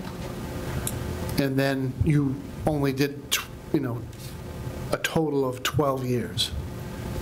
You could use your own money to say, I want to buy credit for up to 5 years. But what do you And mean, you're your money? Where are you getting this money from? It's your I come money. in Your with a money. check and I pay it to you? Yes. Yes, you pay it to the pension fund. Okay. You buy the time to allow you, instead of retiring at 12 years, you could buy up to 5, so you'd be at 17 years. And that 17, the pension, the difference in your pension between a 12-year person and a 17-year person would be worth it to you. Right. Because you're gambling that you're going to live long enough to get all your money back, plus Okay, whatever else okay. the pension would owe you. Okay. So technically, In Rhode Island, we used to trade this like candy. What do you need some time for? Well, you were crossing guard in elementary school? 2 years, right? Okay. So technically, it's a little bit revenue neutral, but No, it's- not, it really- not at the end of the day, because means a lot more to realistically, the employee. there's a public pension fund, and our costs are mitigated and that kind of thing. Yeah, I mean, How do you determine the buyback, just out of curiosity? I don't, the retirement board, yeah. There's a formula. We have a formula. If we want to buy back our time, I work for the federal government, there's a formula. It tells you, and you can start paying interest. If you haven't paid it by a certain point, you start paying interest on top of that buyback. But it behooves you. Normally, it's in the employee's best interest to buy back that time because it's just another cushion, like Matt said. Okay, we good? Sandy had a question, Mr. Chairman. Oh, sorry, Sandy. Yeah, so you're buying, how are you documented that you were a volunteer? Is there documentation that goes with that? Okay. Yeah. And so you're using the documents from the town records? Mhm. And when you were a volunteer firefighter? You weren't a volunteer. So were a the call. word call is You important were- because you're being paid for your time. Okay, so you were a call firefighter? Mhm. Okay. And at that time, you weren't thinking, as a call firefighter, you were putting in for your pension? So you would have been putting in for your pension at that time you were a call firefighter if you were thinking you were getting pension based on that time? No, because Call firefighters don't get pensions? I'm going to ring the bell here and call a firefighter up. Here comes one. I don't think you get any pension benefit for being a call firefighter. Okay. Let's let he's going to give us. Which hat, John, which hat you wear? He's wearing the coach is going to wear his coach hat. Job. So I was one of the ones that looked into this because I'm getting later on in life and closer to my retirement, except for coaching. You got that. But now this will start my 32nd year of being on the fire department. So I've only been working full-time for the town for 24 years.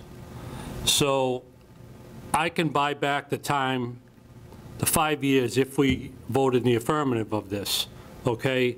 When I first got on, we got $100 a year. It was a stipend of $100 a year, that was it. There's records here, because we got paid with a check.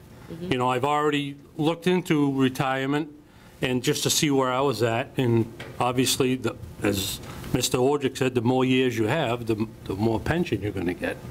So, there's records here. I've already obtained them, brought them to Worcester County Retirement. That's who runs our pension plan for the town. And so we never put into a retirement plan. That's why we're asking for this bylaw to be accepted. So the people that, they didn't volunteer, but at $100 a year, think about what that means versus all your time. So we're asking to vote in the affirmative of this so we can get 5 more years towards our pension, the guys that, and girls that want to buy their time back. Go ahead. When you buy your time, how would they determine that you buy it back on that $100 a year? Carol, honestly, I have no idea what I'm going to pay, but I have to. There's a formula for it. There is, and the first step is this. A few of us went to a meeting in Westboro at the Westboro Library back in January, and we came up with the bylaw, spoke to Mr. Wojcik, and this is our first step. If this is accepted, then we go to the retirement board when we're ready to retire.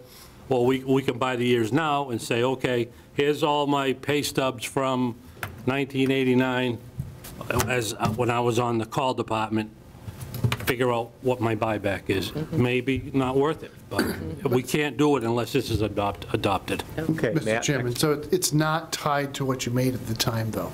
That's not the calculation. There's a formula. What you're buying is the credit for the amount of service that you provided to the town, up to the capped number of 5 years. So, because your actual pension payout is based on the average of your highest 3 years. Okay. So then, financial question, what is the impact to the town's pension cost? You know, we have that cost.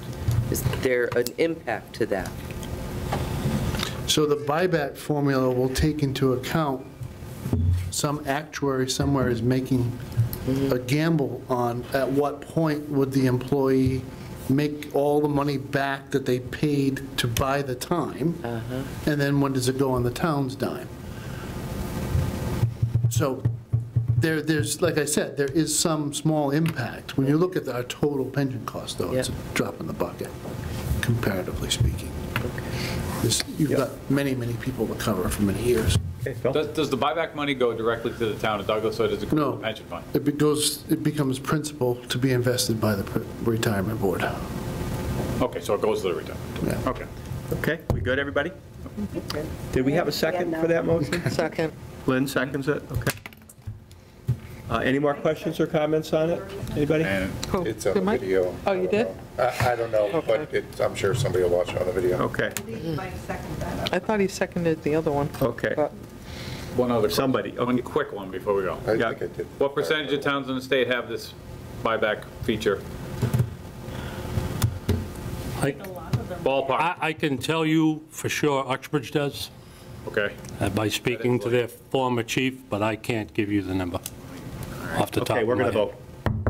All in favor, say aye. Aye. Aye. Opposed? Abstain? Motion carries. Thank you, John. Thank you.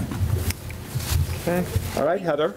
Moving on to our final article, Article 19, Sewer and Asset Management Project. Yeah. I move that the Finance Committee vote to recommend that the town vote raise and appropriate the sum of $126,500 for the Douglas Sewer Asset Management Project, which is on the Massachusetts 2022 Clean Water State Revolving Fund Asset Management Planning Project list.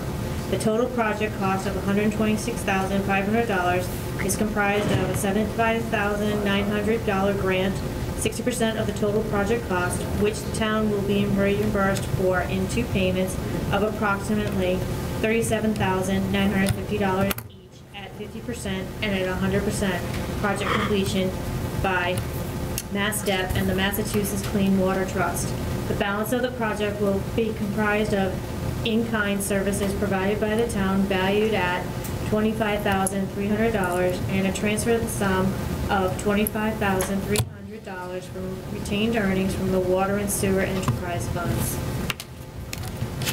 Okay, that's the motion, seconded by I'll second it. Carol Oglinski.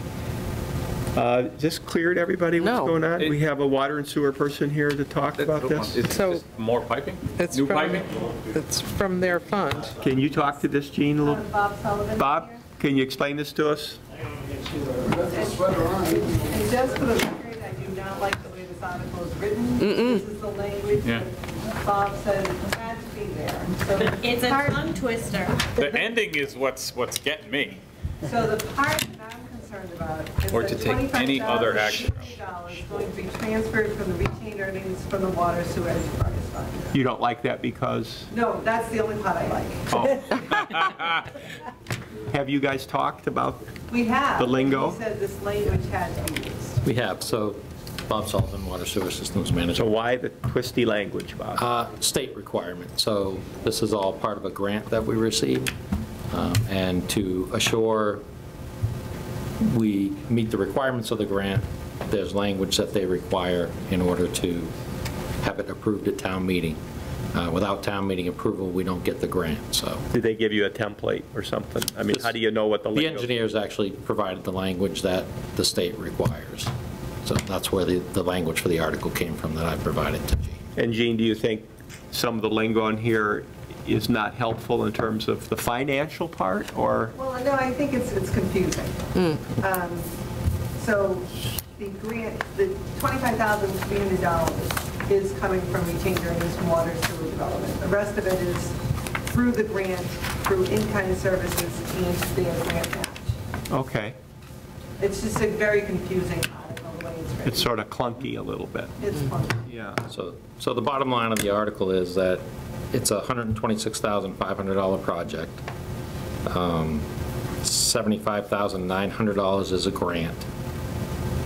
The remaining balance is divided between in-kind services, which is labor that we're currently already doing as part of our jobs that we contribute to this project. And then it's a $25,300 cash, I'll say, from the Water and Sewer Enterprise Fund.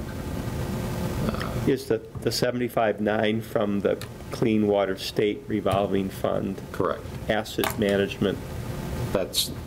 That's the funding program Okay. that's got it. Providing this. Sandy, question? What's the grant do? What's it for? Yeah, what is it? So this is to, it's an asset management, so we'll review all the assets within the water, or within the sewer department.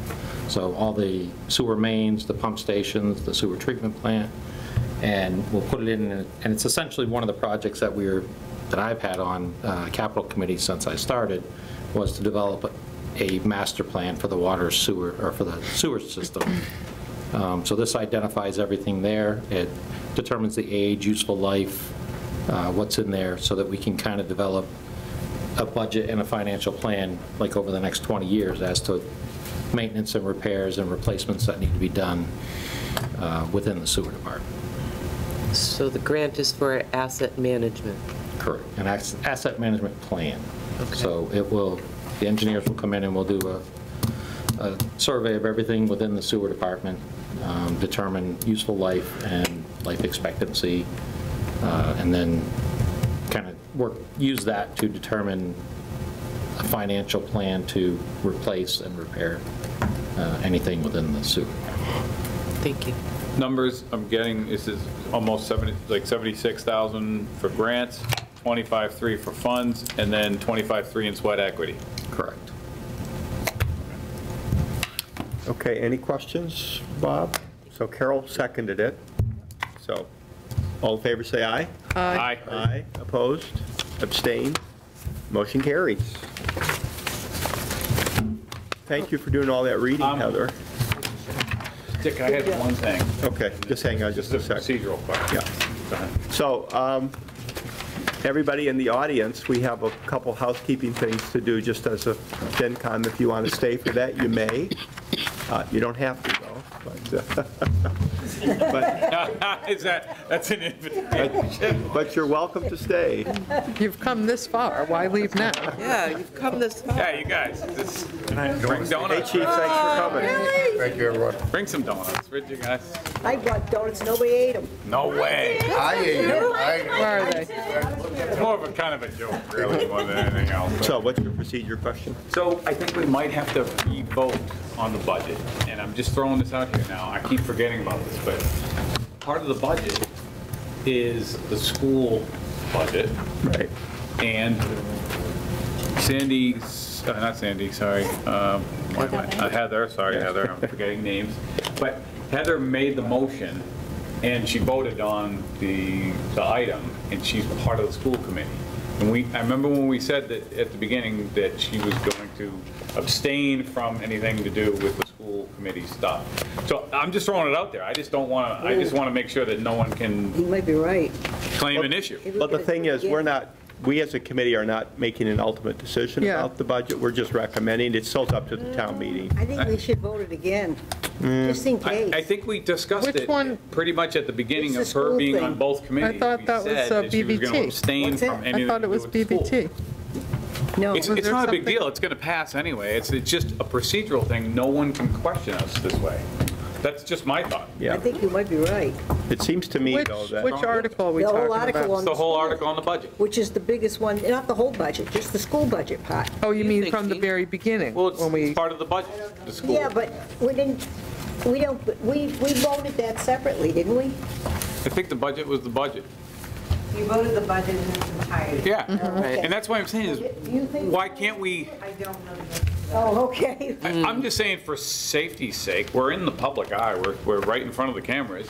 Why not re-motion it without Sandy, vote on it? without Heather. Heather, sorry, Yeah. Heather, I apologize, I have a brain problem, you know that. So, that's just, I mean, it's not, there's no harm, no foul, is there? Question mark?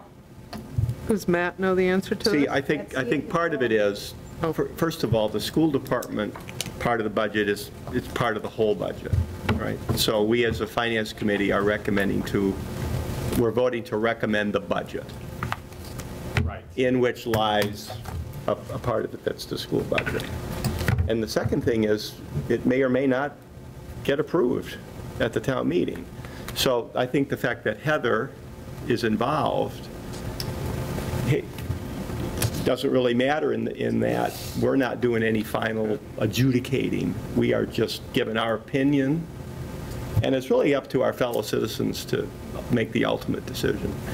Okay. So in my opinion, I think we can carry on all right. Yeah, I'm not a lawyer. Yeah. So I'm just saying that I think it would be easy enough to revote. Because you did say at the beginning, when you had both committees, that you were going to be abstaining from anything to do with schools, right? Yeah, but this is, But this is But this is not a budget voting on. which this is not, contains Yeah. this is the $16 whole million. encompassing. Right.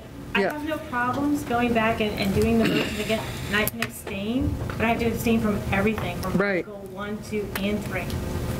Yeah, again, I'm not a lawyer, so I'm just, again, I'm trying to help us avoid pitfalls. Like, what if someone Where's comes to the Howard? meeting and says, hey, you guys voted on that and you're recommending... Howard would have said meeting's over, an hour and 15 minutes ago.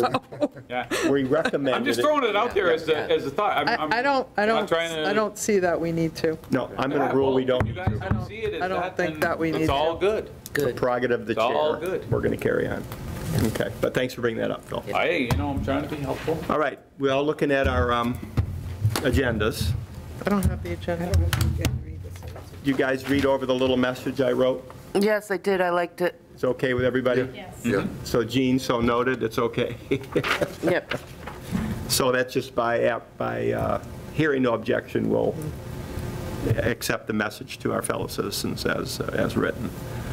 We have no meeting minutes to approve, and we have any reserve fund transfers, Jean? We do not. Our next meeting is May 2 at 6:30 in that room that you will tell us the number. I will. It's the one down the hall to the left, right? Down left and right. And to the right. Any other issues we need Can I to vote bring up? again? Sure. We need a motion to adjourn. Motion I to would like to adjourn. thank the finance committee for all your hard work this season. Thank- Different process, I think you guys did a great job. Well, we got a good town staff, but we have a motion that needs to be seconded. Second. Who seconded it? Lynn? So Sandy made the motion to adjourn, Lynn Mazzulli seconds. All in favor, say aye. Aye. Aye. Opposed? Abstained? Motion carries. We are adjourned. Thank you, everybody. Thank you. Yeah.